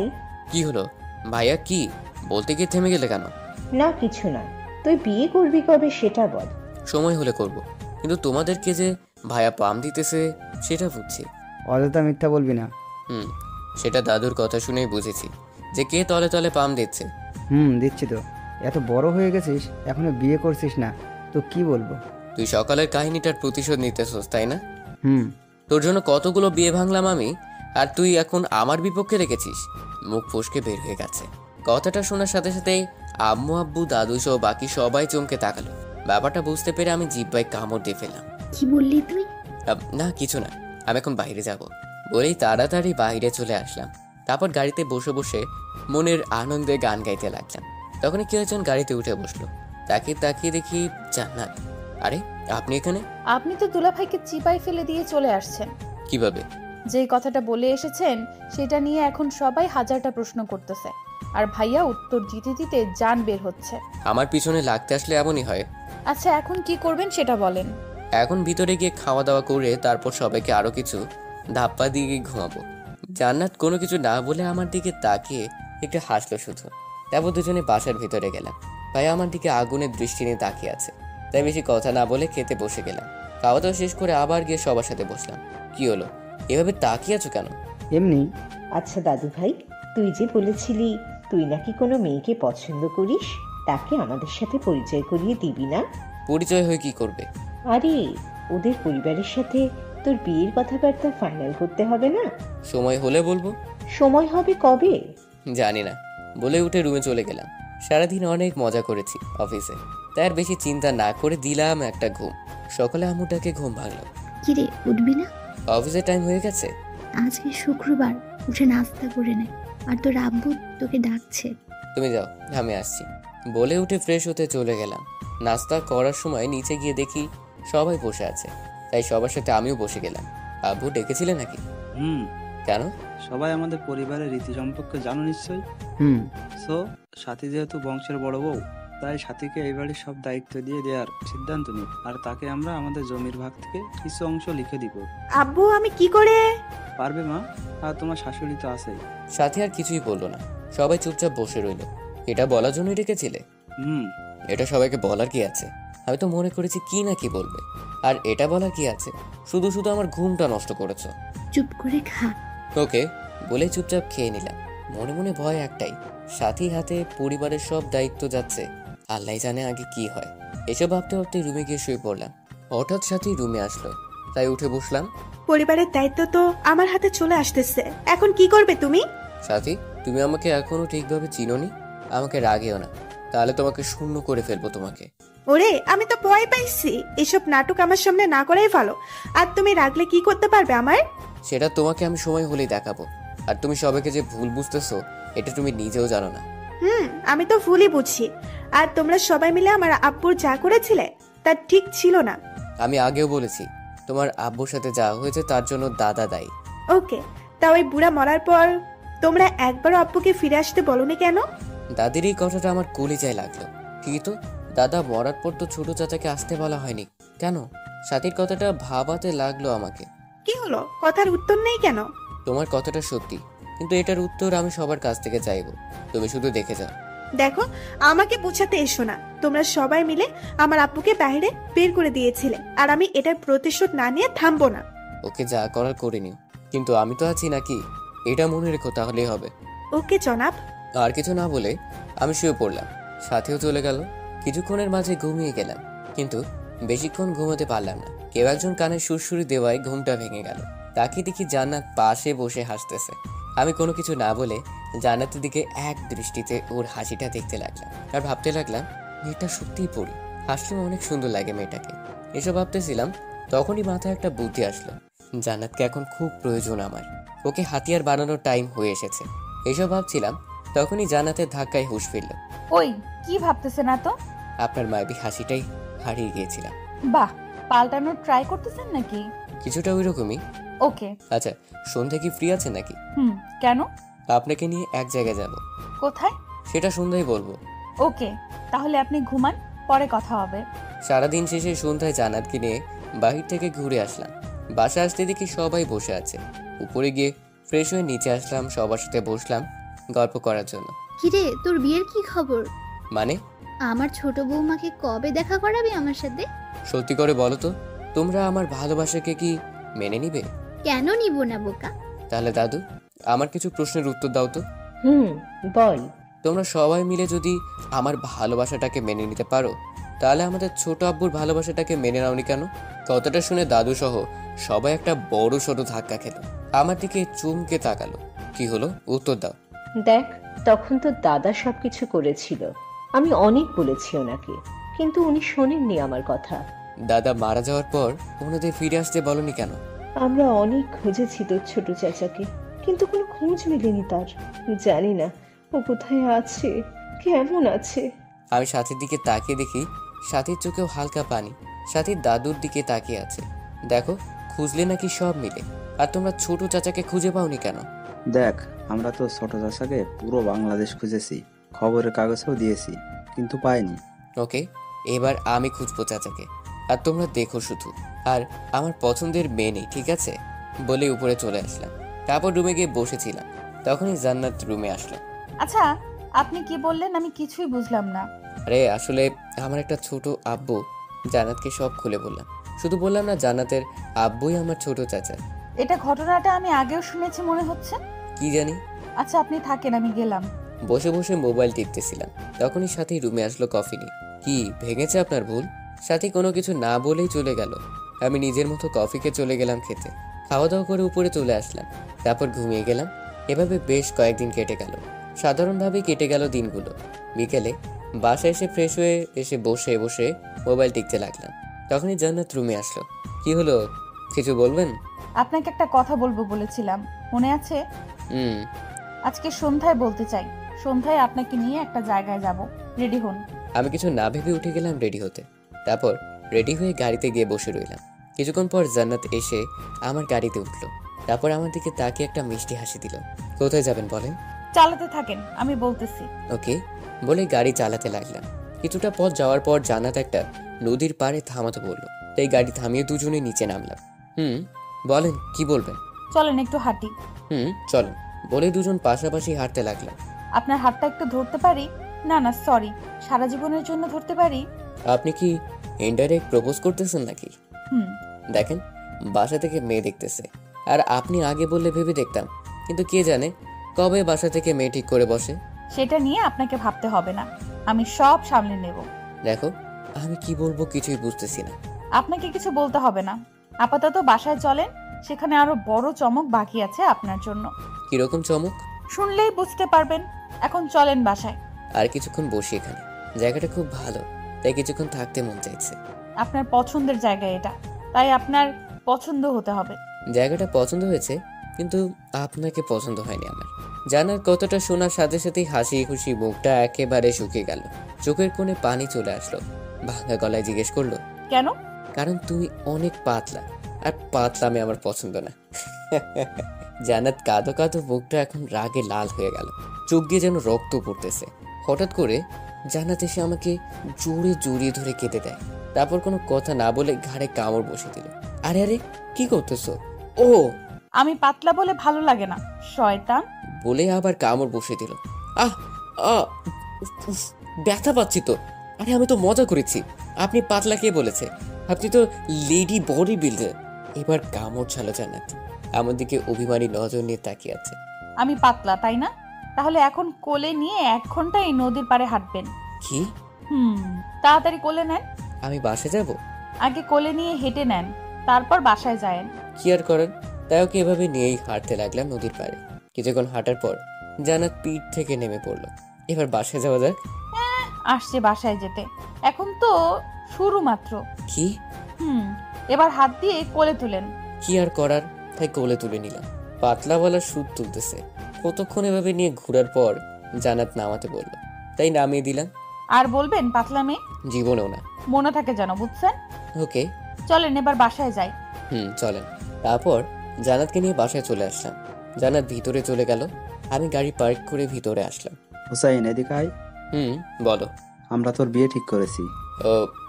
ওকে, কার সাথে? তোর বিয়ে ঠিক করেছি জান্নাতের সাথে। কি বলেই বসা থেকে দাঁড়িয়ে গেলাম। জান্নাত আমার দিকে লাজুক চোখে তাকালো, আর বাকি সবাই হালকা হেসে উঠলো। আমি সবার চিন্তা বাদ দিয়ে সাথের দিকে তাকালাম, কিন্তু ওর তেমন কোনো রেসপন্স নেই। কিরে, তোর মেয়ে পছন্দ হয়নি? কি বলবো কিছুই বুঝতে পারতেছি না, তাই চুপচাপ দাঁড়িয়ে রইলাম। কথা বলতেছি না দেখে জান্নাত আমার দিকে জিজ্ঞাসার দৃষ্টিতে তাকালো। উপায় না দেখে মাথা নেড়ে শুধু হ্যাঁ বলে রুমে চলে আসলাম। রুমে আসতেই তৌফিকের কল আসলো। কিরে মামা, কি অবস্থা? ভালো। তা পেপার 2টাই সাইন করাইছো তো? না, এখনো হয়নি। মামা, 5 দিনের ভিতর এটা সাইন করা, না হলে পরে সমস্যায় পড়ে যাব। কেন? আরে, যাকে দিয়ে কাজটা করাচ্ছি সে নাকি 2 মাস পরে অবসর নিয়ে নিবে। সো যা করার তাড়াতাড়ি কর। ওকে, আমি তোকে 3 দিনের ভিতরে সাইন করে পাঠাচ্ছি। ওকে, ভালো থাকিস। ওকে বলেই ফোনটা রেখে দিলাম। মাথা ঘুরতে লাগলো জান্নাতের থেকে কিভাবে সাইনটা করানো যায়। ভাবছিলাম কয়েকদিন পর বিয়ের সময় করিয়ে নিব, কিন্তু এখন তো মহা ঝামেলায় পড়ে গেলাম। ফ্রেশ হয়ে এসে ভাবতে লাগলাম কিভাবে করা যায়। ভাবতে ভাবতে কখন যে খাওয়ার টাইম হয়ে গেল খেয়ালই করিনি। আম্মুটাকে ভাবনা থেকে বের হয়ে খেতে গেলাম। খাওয়া দাওয়া করছিলাম, তখনই আব্বু বলে উঠলো, ভাবতেছি কোম্পানিতে নতুন একটা ম্যানেজার জয়েন করাবো। ওকে, তা আগেরটা কি হলো? ওর তো কোনো খোঁজই নেই, আর পুলিশও ওই ছেলেটাকে খুঁজতেছে। পুলিশ কথাটা শুনতেই মাথায় একটা বুদ্ধি আসলো, তাই তাড়াতাড়ি খাওয়া শেষ করে রুমে চলে আসলাম। রুমে সেই ফোন দিলাম নাফিককে। কিরে মামা, এত রাতে ফোন দিলি কেন? আমাদের বেজে বা আমাদের ফ্রেন্ডসদের মধ্যে কেউ পুলিশ আছে রে? আছে। কেন? কে? শিহাব ছিল না, ওই যে চশমা পরতো সে। ও এখন কোন পদে আছে? বাপের টাকা আছে, তাই ঘুষ দিয়ে এসআইয়ের পদ নিয়ে নিয়েছে। গ্যাট, ওকে একটু ফোন দিয়ে ভার্সিটিতে আসতে বলতো, কালকে ওর সাথে কাজ আছে। ওকে। আসবে তো নাকি? আরে কি বলিস, শেষ বেলায় ওর কত হেল্প করেছিলাম, মনে নেই তোর? তো এখন আসবে না কেন? ওকে, তুই দেখ কি করতে পারিস, আমি বাকিটা দেখছি। ওকে বলে ফোনটা রেখে আরামে একটা দীর্ঘশ্বাস ফেলে বারান্দায় গেলাম। গিয়ে দাঁড়িয়ে দাঁড়িয়ে জান্নাতের কথা ভাবতে লাগলাম। জান্নাতকে বিয়ে করাটা কি ঠিক হবে নাকি ভুল, এসব নিয়ে ভাবছিলাম। তখনই কেউ পেছন থেকে জড়িয়ে ধরলো। বুঝতে বাকি রইল না জান্নাত। কার কথা এত ভাবতেছেন? আপনার। তাই নাকি? তা কি ভাবতেছিলেন? আপনাকে বিয়ে করব নাকি? জান্নাতের অবস্থা দেখার জন্য বাকিটা বললাম না। নাকি কি? কিছু না বলে অন্যদিকে ফিরে গেলাম, দেখি জান্নাতের অবস্থা কি হয়। কিছুক্ষণ পর জান্নাত কাঁদতেছে মনে হলো। ফিরে দেখি সত্যি জান্নাত কাঁদতেছে। কি হলো, কাঁদতেছেন কেন? কিছু না বলে কেঁদেই যাচ্ছে। না, মজাটা বেশি হয়ে গেছে। আচ্ছা, তাহলে সেই বাকি কথাটাও বলতেছি। আপনাকে বিয়ে করব নাকি আপনাকে বিয়ে ছাড়াই সারা জীবন আমার কাছে রাখবো? আপনি যেভাবে রাখবেন আমি সেভাবেই থাকবো। ওলে ওলে, থাক, এখন আর কাঁদতে হবে না। শয়তান! কি হলো, মারলেন কেন? আমাকে কাঁদিয়েছেন তাই। ওকে, অনেক রাত হয়ে গেছে, এখন রুমে যান। আমি তো আমার রুমেই আছি। মানে কয়েকদিন পর থেকে তো এটা আমারই হবে। সো কাল যেটা হতে যাচ্ছে তাই আগে থেকেই অভ্যাস করে নেওয়া ভালো না? ওরে আল্লাহ, বলে কি মেয়েটা? কি বলি সেটা বুঝতে হবে না।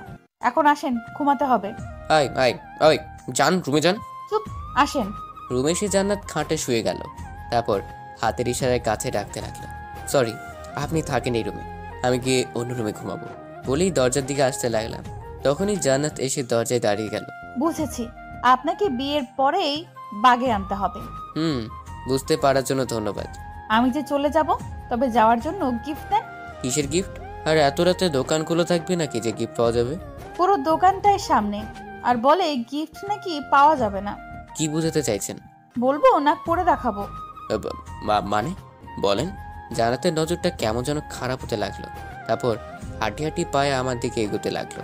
ওকে, তাহলে আগে পানি খেয়ে নিই, তারপর বলবো বলে গ্লাস থেকে পানি খেয়ে খাটের সামনে এসে দাঁড়ালো। শেষ, তাহলে এবার বিদায় হন। বিদায় হওয়ার গিফটটা তো লাগবে নাকি? বলেন কি গিফট? ওকে, একটা কিস করেন, তাহলে আমি চলে যাব।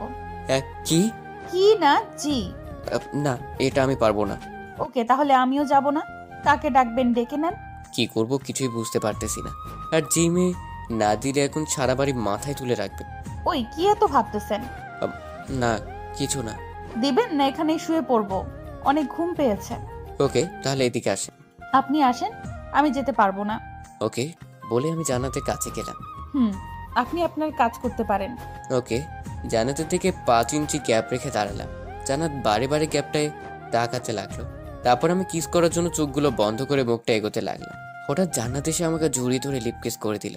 ওর ব্যবহার দেখে আমি পুরাই অবাক। তারপর জান্নাত আমাকে নিয়ে খাটে পড়ে যায়। কয়েকটা কিস করার পর জান্নাত হাঁপাতে লাগলো। আজকে বুঝলাম আপু আপনাকে কেন বিয়ে করেনি। মানে? আপনি এতটা আনরোমান্টিক, তাই আপু আপনাকে রিজেক্ট করে দিয়েছে। ও তাই, রিজেক্ট মালটা আপনার কি প্রয়োজন তা জানতে পারি? সেটা বিয়ের পরে বলবো, এখন সরুন, ঘুমাতে যেতে হবে। আমি বেশি চিন্তা না করে ফ্রেশ হতে চলে গেলাম। হ্যাঁ, লিপস্টিক এত বাজে টেস্টটা আজকেও বুঝলাম। যাই হোক, ফ্রেশ হয়ে এসে ঘুমাতে চলে গেলাম। সকালে আম্মুটাকে ঘুম ভাঙলো, তাই উঠে ফ্রেশ হয়ে এসে নাস্তা করে অফিসের জন্য বেরিয়ে গেলাম। রাস্তায় জান্নাতকে নিয়ে করা প্ল্যানটা নাফিসকে বুঝিয়ে দিলাম। তারপর অফিসে কাজ করতে লাগলাম। দুপুরের পরে হিমেল ফোন দিয়ে বললো সঞ্জিত নাকি রাজি হয়ে গেছে, তাই বাকি প্ল্যানটাও বলতে। তারপর অফিস থেকে বেরিয়ে সোজা চলে গেলাম ক্লাবে। কিরে শিহাব, কি খবর? ভালো। তা তোকে সবকিছু বুঝিয়ে দিয়েছে না নাফিস? তারপর তুই শিহাবকে বাকি প্ল্যানটাও বলে দিলাম। ওকে। আরেকটা কথা, তোর বড় ভাই কি ফাইন্যান্স নিয়ে পড়েছিল না? কেন? এখন কি করে? চাকরি করে নাকি এখনো বেকার? বেকারই। ঠিক আছে, আমাদের অফিসে পাঠিয়ে দিস। আমি তোর ভাইয়ের ট্যালেন্ট দেখেছি, ম্যানেজারের চাকরি হয়ে যাবে। কি বলিস মামা? শিহাবের চোখে হালকা পানি জমে গেল, কিছুটা আবেগী হয়তো হয়ে গেছে। আচ্ছা, আমি আব্বুকে সব বলে দিচ্ছি, তুই পাঠিয়ে দিস কালকে। ওকে মামা, তুই আজকেও আমাকে উপকার করলি। আমি তো ঋণ। ধুর, কি বলতেছিস? আর তোর ভাইয়াকে বলিস এখান থেকে যেন রাগটা কমিয়ে নেয়, কারণ তার হাতের নিচে এখন 20-40 জন কাজ করবে না, পুরো একটা কোম্পানির লোক কাজ করবে। সো ওনাকে একটু বুঝিয়ে বলিস ওনার চাকরিগুলো গেছে রাগের কারণে, সেটা আমি জানি। তাহলে আমি এখন যাই, পরে কথা হবে বলি সেখান থেকে বেরিয়ে গেলাম। এরপর আর অফিসে না গিয়ে বাসায় চলে আসলাম 3টার দিকে। প্রচুর খিদে পেয়েছে, তাই আম্মুকে ডাকতে তার রুমে যাই। আম্মুর রুমে উকি দিয়ে দেখি ঘুমাচ্ছে, তাই আর ডাকলাম না। ভাবির রুমেও আর যাইনি, টেবিলে কি আছে দেখেই ফ্রেশ হতে চলে গেলাম। ফ্রেশ হয়ে নিচে এসে চমকে গেলাম, এসে দেখি সবকিছু সুন্দর করে সাজানো, কিন্তু আশেপাশে কাউকেই দেখতে পাচ্ছি না। প্রচুর খিদে পাওয়ায় আর বেশি চিন্তা করলাম না, হয়তো সাথী দেখেছে এসেছি, তাই হয়তো সব রেডি করে দিয়ে চলে গেছে। খেতে বসে গেলাম। কিছুক্ষণ পর হঠাৎ গ্লাসের দিকে নজর গেল, চিরকুটের মতো একটা জিনিস রাখা, তাই হাতে নিলাম। কে এই চিরকুট রাখলো? কিছুটা উৎসাহী হয়ে খুললাম। খুলে আমি অবাক হয়ে গেলাম যে এটা জান্নাত, তাই আর কিছুই বললাম না। কি হলো, কিছু বলতেছেন না কেন? কি বলবো? কি বলবেন মানে? থ্যাঙ্কসও দিবেন না? থ্যাঙ্কস কেন দিব? কেন দিবেন মানে? এত কষ্ট করে সবকিছু রেডি করে খেতে দিলাম, আর আপনি কিনা একটা থ্যাঙ্কসও দিবেন না? আমি কোনো পাগল বা পাগলিকে থ্যাঙ্কস দিই না। মানে? মানে হলো চিরকুটে হাতে ধরিয়ে দিলাম। ও আচ্ছা, থাক, লাগবে না আপনার ধন্যবাদ, থাকেন, আমি গেলাম। জান্নাত চলে গেল। আমি খাওয়া দাওয়া শেষ করে রুমে গিয়ে দেখি জান্নাত শুয়ে আছে। লকার থেকে পেপারগুলো ব্যাগে নিয়ে নিলাম। জান্নাত এখন ওভাবেই শুয়ে আছে। আচ্ছা থ্যাঙ্কস। লাগবে নাকি কিস? কোনটা লাগবে? জান্নাত আমার দিকে ভূত দেখার মতো চমকে তাকালো। কি হলো বলেন? আপনি যা দেন। ওকে, তাহলে সন্ধ্যায় লেকের পাড়ে গাড়ি নিয়ে চলে যায়। ওকে, তা আপনি কি এখন কোথাও যাবেন নাকি? একটু অফিসে যাব, সন্ধ্যায় আপনাকে নিয়ে ঘুরতে যাব, তারপর রাতে একেবারে বাহিরে খেয়ে বাসায় আসবো। ওকে। তারপর বাসা থেকে বেরিয়ে শিহাবকে সব কাগজগুলো বুঝিয়ে দিয়ে আমি চলে গেলাম লেকের পাড়ে। আর জানি জান্নাত এখন পর্যন্ত আসতে পারবে না, তাও যদি চলে আসে তাই বসে রইলাম। সন্ধ্যা 8টার দিকে জান্নাত ফোন দিল, তাই রিসিভ করলাম তাড়াতাড়ি। জান্নাত কোথায় আপনি? জান্নাত কিছু না বলে কাঁদতে লাগলো। জানি এটা হওয়ার কথা, তাই বেশি একটা অবাক হয়নি। তারপরে এমনভাবে কথা বলেছি যেন জান্নাতের সন্দেহ না হয়। জান্নাত কি হয়েছে বলো আমাকে। আমাকে পুলিশ থানায় নিয়ে এসেছে। কেন? আপনার কাছে আসার সময় রাস্তায় দুজনকে লিফট দিয়েছিলাম, তারা নাকি সন্ত্রাসী, আর তাদের সাথে আমাকেও পুলিশ ধরে নিয়ে এসেছে। আচ্ছা, কোন থানায় আছেন আপনি? থানায়। ওকে, আমি আসতেছি, তুই চিন্তা করো না বলি ফোনটা রেখে দিলাম। তারপর গাড়ি নিয়ে রওনা দিলাম থানা। এবার আমাদের প্ল্যানটা আপনাদেরকে বলি। আমি জান্নাতকে ফোন দিয়ে লেকের পাড়ে ডাকবো, তারপর রাস্তায় দুটো লোক জান্নাতের গাড়ির কাছে হেল্প চাইবে। জান্নাত যা দয়ালু তাতে নিশ্চিত লিফট দিবে। তারপর শিহাব এসে ওই দুজনকে ধরে নিয়ে যাবে, সাথে জান্নাতকেও ধরে নিয়ে যাবে। আমি গেলে শিহাব আমাকে বন্ধু বলে গলায় জড়িয়ে ধরবে। বাকিটা ওইখানে গেলেই জানতে পারবে। আমি থানায় এসে পৌঁছে গেলাম। ভিতরে গিয়ে হালকা একটু অবাক হয়ে গেলাম। আব্বু ভাইয়া আর সাথেও থানায় এসে হাজির হয়ে আছে। ব্যাপারটা এখন একটু সমস্যাই হয়ে গেছে। তখন শিহাব ভেতর থেকে বাইরে আসলো, এসেই ভাব নিয়ে আব্বু আর ভাইকে বলল, কি হলো, আপনারা এখনো যাননি? যান, কি উকিল নিয়ে আসেন। আমি ইশারা দিলাম বাকিটা শুরু করতে। ওই, তুই হুসাইন না? স্যার। আমাকে চিনিস নাই? আরে আমি শিহাব, ব্যাটারি বলতি, আমাকে মনে আছে? ও হ্যাঁ। ওরা কি হয় তোর? আব্বু, ভাইয়া আর ভাবি, সবার সাথে পরিচয় করে দিলাম। ও আঙ্কেল বসেন, দাঁড়িয়ে আছেন কেন? মেয়েটা কি হয় তোর? তোদের ভাবি হইব। কি বলিস, আগে বলবি না আমাকে? তারপর শিহাব আয়োজনকে বলল জান্নাতকে বাহিরে আনতে। তারপর উনি জান্নাতকে বাহিরে বের করে আনে। আচ্ছা হুসাইন, তুই একটু আমার সাথে আয়। চল বলেই দুজনেও রুমে গেলাম। কিরে, কাগজগুলো সব রেডি তো? সব কিছু ওকে, এখন শুধু শেষ খেলাটা দেখবো। কিছুক্ষণ পর জান্নাত শুধু ডাকবি, আর বাকিদের ভেতরে আনার দরকার নেই, কারণ তারা এই ব্যাপারে কিছুই জানে না। ওকে। তারপর কিছুক্ষণ বসে বসে সিগারেট খেয়ে নিলাম একটা। তারপর জান্নাতকে ভিতরে ডাকলাম। জান্নাত আসলো, কিন্তু হালকা ভয় পেয়ে আছে। সরি ভাবি, আমি জানতাম না আপনি হুসাইনের হবু বউ। জান্নাত কিছুই বললো না। আচ্ছা, এখানে 4টা সাইন করে আপনি বাসায় চলে যান, আর কোনো সমস্যা হবে না। আমি জান্নাতের হাত থেকে পেপারগুলো নিয়ে ভালো করে দেখে নিলাম। তারপর জান্নাতকে দিলাম। জান্নাত সাইন করে দাও। জান্নাত তাড়াতাড়ি সাইন করে দিল। তারপর সেগুলো শিহাবের কাছে দিলাম। জান্নাত তুমি কি গাড়িতে বসো, আমি আসতেছি। জান্নাত কিছু না বলে চলে গেল। তুই তো সিনেমায় চান্স পাবি, এত ভালো অ্যাক্টিং করিস তুই। পুলিশের চাকরি যথেষ্ট, এত বেশি কাজ করলে সেই টাকা খাবে কে? আচ্ছা এখন যাই, পরে কথা হবে। ওকে, পেপারসগুলো কি করব, নিয়ে যা। তারপর বের হয়ে এসে গাড়ির সামনে দাঁড়ালাম। সবাই চুপচাপ হয়ে বসে আছে। কি হলো, মুড অফ কেন সবার? কি হয়ে গেল এই সময়টায়? ভাইয়া তুমি এখন এটা নিয়ে পড়ে আছো? আরে আমি থাকতে আমার পরিবারের কেউ চুল পরিমাণও ক্ষতি করতে পারবে না, এটা সব সময় মনে রেখো। সাথে দিকে আর চোখে তাকিয়ে বললাম। চল এখন। কোথায় যাব? বাসায়। আজকে বাইরে ডিনার করবো, এটা ফাইনাল। আম্মু বাসায় একা। তাহলে চলো তাকে নিয়ে আসি, তারপর গিয়ে ডিনার করব, তাহলে সবার মন চাঙ্গা হয়ে যাবে। তাহলে আম্মুকে ফোন দিয়ে বলো রেডি হয়ে থাকতে। আর তোমরা যাও, আমি আসতেছি ওই গাড়িতে। ওকে জান্নাত, তুমিও ওর সাথে চলে যাও। ওকে। ওকে, তোমরা যাও, আমি আসতেছি বলেই গাড়ি থেকে সরে দাঁড়ালাম। তারপর ওরা গাড়ি নিয়ে চলে গেল।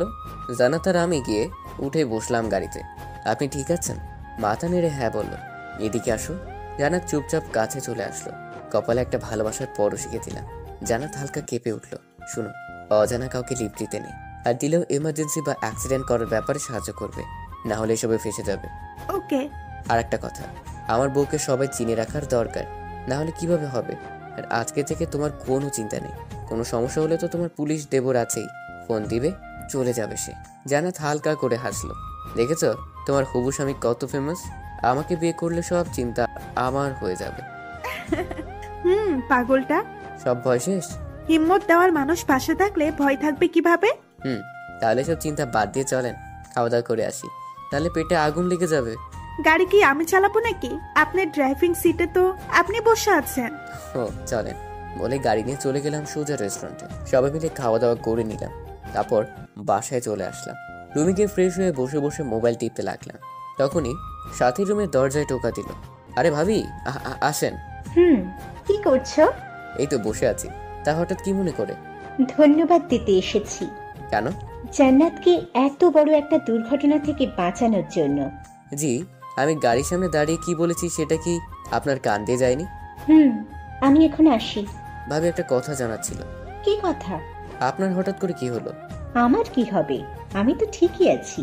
না মানে, যে নাকি আমাকে বা আমার পরিবারকে সহ্য করতে পারে না, সে নাকি তার বোনকে আমার হাতে তুলে দিচ্ছে। ভাবে কিছু না বলে শুধু হালকা হেসে চলে গেল। সব চিন্তা বাদ দিয়ে একটা আরামের ঘুম দিলাম। সকালে উঠে ফ্রেশ হয়ে নাস্তা করে চলে গেলাম অফিসে। দুপুরে পেপারগুলো কুরিয়ার করে দিয়ে তারপর আবার অফিসে চলে গেলাম। সারাদিন শেষ করে অফিস থেকে চলে আসলাম বাসায়। মাথাটা হালকা ব্যথা করছিল। আম্মু! কিছুক্ষণ পর আম্মু সে হাজির। কিরে এভাবে চিল্লাচ্ছিস কেন? মাথাটা ব্যথা করতেছে, একটু টিপে দাও না। আমার তো অনেক কাজ পড়ে আছে নিচে। আচ্ছা তুই শুয়ে থাক, আমি আসছি। ওকে। শুয়ে শুয়ে মোবাইল টিপতেছিলাম, তখনই জান্নাত রুমে আসলো। কি খবর? আজকে কোথায় সারাদিন? অফিসে কাজ ছিল তাই বিজি ছিলাম। আমার কথা কি একবারও মনে পড়েনি? সত্য বলবো না মিথ্যা? সত্য। কাজে চাপ ছিল তাই মনে করার সময় পাইনি। আর এত মনে করা কি আছে? মানে? যাকে কলিজায় রাখি তাকে মনে করতে হবে কেন? পটানোর চেষ্টা করতেছেন নাকি? কাকে? কাকে আবার? আমাকে? একটু একটু। ওকে। তা কালকে যে বলছিলেন কিস করবেন, তার কি হলো? কিছুই হয় নাই। তাহলে এখন দিয়ে দেন। থাক, বাসি জিনিস খাওয়ার দরকার নেই। জোর করতে হবে না। তাহলে দেন। দিব, কিন্তু একটা শর্ত আছে। আবার কি শর্ত? আমার মাথাটা হালকা ব্যথা করছে, আপনাকে চুলগুলো হালকা টেনে দিতে হবে। ওকে। তাহলে ওইখানে দাঁড়িয়ে আছেন কেন? এদিকে আসেন। আসছি। তারপর ওর ঘাড়ে হাত রাখলাম। জান্নাত ঘাড় বাঁকিয়ে দিল। তারপর ওর গালে হাত দিয়ে কিস করে ফেললাম। হয়েছে, এবার শর্ত অনুযায়ী আমার চুল টেনে দেন। ওকে, আপনি শুয়ে পড়ুন, আমি চুল টেনে দিচ্ছি। ওকে বলেই বালিশে শুয়ে গেলাম। জান্নাত রাগি চোখে আমার দিকে তাকিয়ে আছে। কারোটা বুঝতে না পেরে জিজ্ঞেস করলাম, কি হলো, এভাবে তাকিয়ে আছেন কেন? আপনি বালিশে শুয়ে থাকলে আমি চুল টেনে দেব কিভাবে? তাহলে মাথা কি চাঁদে রাখবো নাকি? আমার কোলে মাথা রাখেন, তারপর আমি চুল টেনে দেব। ভাই কি বলছেন এসব? আম্মু বা কেউ যদি এসে যায় আর আপনাকে আমার রুমে দেখে, তাহলে কাজ শেষ। এত বকবক করেন কেন? আম্মুই পাঠাইছে আপনার খোঁজ নিতে। কি? আম্মু তো দেখি ইদানিং 5G হয়ে গেছে। এখন মাথায় এদিকে আনেন। কি আর করার, তাই তিশার কোলে একটা বালিশ দিয়ে ওর কোলেই শুয়ে গেলাম। কাপড়ও হালকা হালকা করে চুলগুলো টেনে দিতে লাগলো। কখন যে ঘুমিয়ে গেলাম তা বলতে পারি না। সকালে আম্মুর ডাকে ঘুম ভাঙে। কিরে অফিসে যাবি না? বলে উঠে ফ্রেশ হতে চলে গেলাম। এভাবে এক সপ্তাহ কেটে গেল। জান্নাত আর আমার বিয়ের দিনও ঠিক হয়ে গেল। সকালে অফিসে যাওয়ার জন্য রেডি হচ্ছিলাম, তখনই সাথী রুমে আসলো। আরে ভাবি, আপনি কি মনে করে? এই তো দেখতে আসলাম। তা কেমন চলতেছে দিনকাল? ভালো। তা আপনার প্ল্যানগুলো কত দূর? মোটামুটি ফিনিশ লাইনে। তোমাদের বিয়ের পরে খেলাটা শেষ হয়ে যাবে। তোমাকে কি এখনো বোঝনি এই পরিবারের মানুষগুলো তোমাদের কতটা ভালোবাসে? আমাকে ভুল বোঝাতে হবে না। না, তোমার জন্য শেষ প্ল্যানটাই কাজে লাগাতে হবে। ওকে, তা শেষ প্ল্যানটা কি? সময় হলেই সুদ সামেত দিব বলে রুম থেকে বেরিয়ে আসলাম। ওকে, আমিও দেখব তুমি কি করতে পারো। নাস্তা খেয়ে সোজা চলে গেলাম অফিসে। অফিসে কাজ করছিলাম, তখনই তৌফিকের কল আসলো। তা রিসিভ করলাম। কি মামা, কি অবস্থা তোর? এই তো ভালো। তো তোর কি খবর? ভালো। শোন না, পেপারগুলো রেডি করে ফেলেছি। এখন শুধু সাথীর কয়েকটা সাইন করে দিলেই সব সম্পত্তি জান্নাতের হয়ে যাবে। পেপার কয়টা? মোট 5টা। 3টা সাইন করলেই হবে, আর বাকি 2টা যে কোনো সময় করলেই হবে। ওকে, তুই সেগুলো পাঠিয়ে দে। পাঠাইতে হবে নাকি আমি 15 দিন পর দেশে আসতেছি, তখন নিয়ে আসলে হয় না? তাই নাকি? ওকে, নিয়ে আয়। ওকে, ভালো থাকিস। ওকে, ফোনটা কেটে দিলাম। এখন চিন্তা একটাই, যে সাথীর থেকে সাইনগুলো কিভাবে, তাও 3টা সাইন। জান্নাত তো আমাকে বিশ্বাস করে, তাই সেদিন না দেখে সাইন করে দিয়েছিল।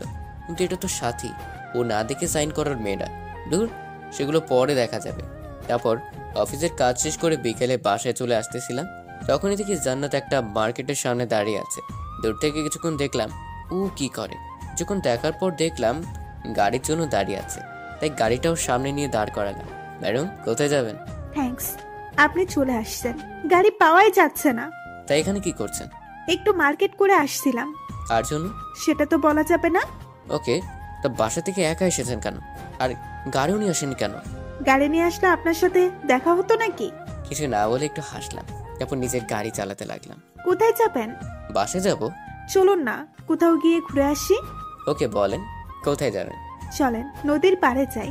কিন্তু সেখানে গিয়ে কি করব? সেখানে গেলে আপনার জন্য একটা গিফট আছে। তাহলে তো যাওয়াই যায়। চলেন। তারপর গাড়ি নিয়ে সোজা চলে গেলাম নদীর পাড়ে।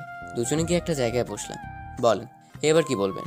কিছু বলতে হবে না, আমাকে কিছুক্ষণ আপনাকে দেখতে দেন। কি? কিছুদিন ধরে আপনি কাজে এত বিজি থাকেন যে আপনাকে ঠিকভাবে দেখতে পারি না।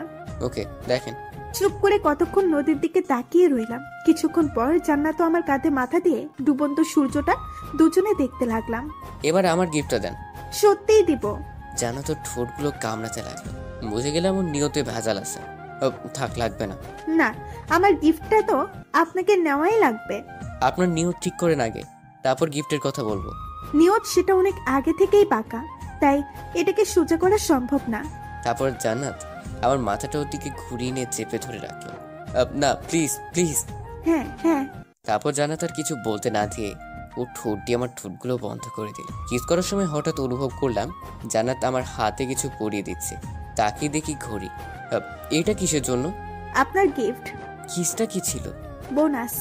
বাহ, তার কি করলে এমন বোনাস পাওয়া যাবে বলবেন একটু? বিয়ে করেন। ওকে, বিয়ে করলে গিফট হিসেবে কি পাবো আর বোনাস হিসেবে কি পাবো এটা বলতেন যদি। সেটা বিয়ের দিন রাতেই বলবো, এখন চলেন বাসায় যাব। ওকে। তারপর জান্নাতকে নিয়ে বাসায় চলে আসলাম। তারপর ফ্রেশ হয়ে এসে ভাবতে লাগলাম অনেক হয়েছে এসব খেলাধুলা, এখন এগুলো শেষ করা দরকার, না হলে ঘুরে ফিরে ক্ষতি আমাদের পরিবারেই হবে। এই খেলাটা শেষ করা দরকার। মোবাইলটা হাতে নিয়ে তৌফিককে ফোন দিলাম। কিরে, কি খবর? এই তো ভালো। শোন না, তোকে আর একটা কাজ করে দিতে হবে। কি কাজ বল? তুই কোনোভাবে ইউকে এর ভিসার ব্যবস্থা কর। কার জন্য? আমাকে একটু এখানে আসতে হবে। তুই আসবি কেন? সেটা আসার পর বলি। বেশি দিন না, 3-4 দিনের জন্য মাত্র, তারপর আবার ফিরে আসবো। ওকে, আয় তাহলে দুজনে একসাথেই দেশে ফিরবো। আর আমি 2 দিনের ভিতর ভিসার ব্যবস্থা করতেছি। তুই পাসপোর্ট নিয়ে অফিসে জমা দিয়ে আয়। 4-5 দিনে সব ওকে হয়ে যাবে। ওকে, তাহলে এখন রাখি, পরে কথা হবে। বলেই ফোনটা রেখে দিলাম। তারপর আর কি, মোবাইলটা নিয়ে ফেসবুকে ঢুকে একটা গল্প লিখছিলাম। তখনই দরজায় কেউ কড়া নাড়লো। তাকে দেখি জান্নাত শাড়ি পরে আছে, কিন্তু মন খারাপ করে দাঁড়িয়ে আছে। কি হলো, ভিতরে আসবেন নাকি বাহিরেই দাঁড়িয়ে থাকবেন? আর মন খারাপ কেন? ভাল লাগে না, বিয়ে নাকি আরো 20 দিন পরে। তো কি হয়েছে? আমার আর ভালো লাগে না, মনে হয় কালকেই আপনাকে বিয়ে করে ফেলি। হঠাৎ এত আবেগ? নিজের বর সারাদিন চোখের সামনেই ঘোরাফেরা করে আর রাতে কোলবালিশ জড়িয়ে ধরে ঘুমাতে হয়। এটা কার ভালো লাগে বলেন? জান্নাতের কথা শুনে না এসে পারলাম না, তাই একটু জোরেই হেসে দিলাম। এদিকে জান্নাত আমাকে হাসতে দেখে আগুনে লাল হয়ে গেছে। ওই হাসি থামান, থামান বলছি। ওকে ওকে, সরি। আপনি তো আমাকে ভালোবাসেন না, তাই আমার ভেতরে কি চলছে সেটা বুঝতেছেন না। কোন রকম সামলে নিলাম। ওকে, তাহলে এবার এদিকে আসেন। কেন? আদর করবো তাই। থাক, লাগবে না আমার আপনার দেখানো আদর। তারপর আমি উঠে ওর সামনে গিয়ে দাঁড়ালাম। দুজনের মাঝে কয়েক ইঞ্চি ব্যবধান মাত্র। জান্নাত মাথা নিচু করে দাঁড়িয়ে আছে। জান্নাত হঠাৎ পিছনের দিকে ঘুরে দিলাম। তারপর এক হাত ওর পেটে ধরে টান দিয়ে নিজের সাথে মিশিয়ে নিলাম। খালি পেটে হাত পড়তেই জান্নাত কারেন্টের শক খাওয়ার মতো কেঁপে উঠল। ওই কি করতেছেন আপনি? শেষ কথাটা কি বলেছিলেন আপনি? সরি, ভুলে বলে ফেলেছি। না, এখন তো ছাড়া সম্ভব না। জান্নাতের ঘাড়ে আস্তে করে একের পর এক ভালোবাসার পরশিকে দিতে লাগলাম। জান্নাতের সারা শরীর কাঁপতে লাগলো। ও কিছু বলতে যাচ্ছে কিন্তু বলতে পারছে না, নিজেকে আমার হাতে ছেড়ে দিয়েছে। আমি জান্নাতের অবস্থা বুঝতে পেরে জান্নাতকে জিজ্ঞেস করলাম, কিছু বলবেন? দেখুন, বিয়ের আগে এসব কি করছেন আপনি? ওকে, এগুলো যেটা মনে থাকে। আর এরকম কথা বললে পরের বার মাফ পাবেন না বলেই জান্নাতকে ছেড়ে দিলাম। জান্নাত দরজার কাছে গিয়ে পিছন ফিরে তাকিয়ে মুখ বাঁকিয়ে ভেঙচি কেটে চলে গেল। তারপর থেকে জান্নাত আমার কাছেই আসে না, কিছু বলা থাকলে মেসেজ করে আর দূরে দূরে গিয়ে চলে। এভাবে কেটে গেল 3 দিন। দুপুরে বসে অফিসের কাজ করছিলাম, তখন তৌফিকের ফোন দিয়ে বলল সবকিছু নাকি ওকে হয়ে গেছে। 2 দিন পর নাকি সকালে ফ্লাইট। বাসার কাউকে ইউকে যাচ্ছে এটা বলা যাবে না, অন্য দেশের নাম বলতে হবে। বিকেলে বসের কাছ থেকে 1 মাসের ছুটি আবেদন করলাম, রাজি হলো না। ভাবলাম চাকরি ছেড়ে দিব, কিন্তু সন্ধ্যায় বস ফোন দিয়ে বলল, ওকে রাতে সবাই একসাথে খেতে বসি। এখন সবাইকে বলবো বলে ঠিক করলাম। আমাকে সপ্তাহখানেকের জন্য আমেরিকায় যেতে হবে। কেন? কোম্পানির কাজে। কয়েকদিন পর তোর বিয়ে, আর তুই এখন দেশের বাইরে যাবি? বিয়ের তো আরো 17 দিন বাকি আছে। আমি 1 সপ্তাহের ভিতর ফিরে আসবো। এই সময় বিদেশ যেতে হবে না তোকে। প্লিজ, একটু কাজ আছে। বললাম না সপ্তাহের ভিতরেই ফিরে আসবো। আব্বু না তো নাই, অনেক জোরাজুরির পর রাজি করালাম। যাক, সবাই মেনে নিল, কিন্তু জান্নাত নারাজ। ওর মুখ দেখেই বুঝে যাচ্ছে। কিন্তু এসব ঝামেলা শেষ করতে হলে চাচা চাচিকে দরকার, তাই যেতেই হবে। খাওয়া দাওয়া শেষ করে রুমে গিয়ে বসে বসে মোবাইল টিপতে লাগলাম। তখনই রুমে কারো আসার আওয়াজ পেলাম। তাকে দেখি জান্নাত এসে আমার কোলে বসে গেল। তারপর বুকে মাথা রেখে চুপচাপ বসে রইল। কি হলো, হঠাৎ আমার এত কাছাকাছি চলে আসলেন? আপনার না গেলে হয় না? মাথা নেড়ে না বললাম। কোনো কিছু না বলে চুপ করে বসে রইল। তাই জান্নাতকে বললাম, আপনার জন্যই তো ভালোই, আমি চলে গেলে আর দূর দিয়ে হাঁটতে হবে না, মন মতো চলতে পারবেন। ভাবছিলাম রাগ করবে, কিন্তু জান্নাত হু হু করে কেঁদে দিল। তাই আমি কিছুটা অবাক হয়ে গেলাম। আরে কাঁদতেছেন কেন? আপনি চলে গেলে আমি কি করে থাকবো? আরে আমি তো খুব তাড়াতাড়ি চলে আসবো, আর তোমার জন্য একটা সারপ্রাইজ নিয়ে আসবো। কিসের সারপ্রাইজ? সেটা দেখলেই বুঝতে পারবেন। এখন কান্না বন্ধ করেন। ওকে। তারপরের দিন খুব স্বাভাবিকভাবে কেটে গেল। তারপরের দিন খুব ভোরে উঠে নাস্তা করে বাইরে বেরিয়ে গাড়িতে উঠে দেখি জান্নাত বসে আছে। আপনি এত সকালে উঠেছেন কেন? এমনি। কাকা, আপনি গাড়ি স্টার্ট দেন, ওনার দেরি হয়ে যাচ্ছে।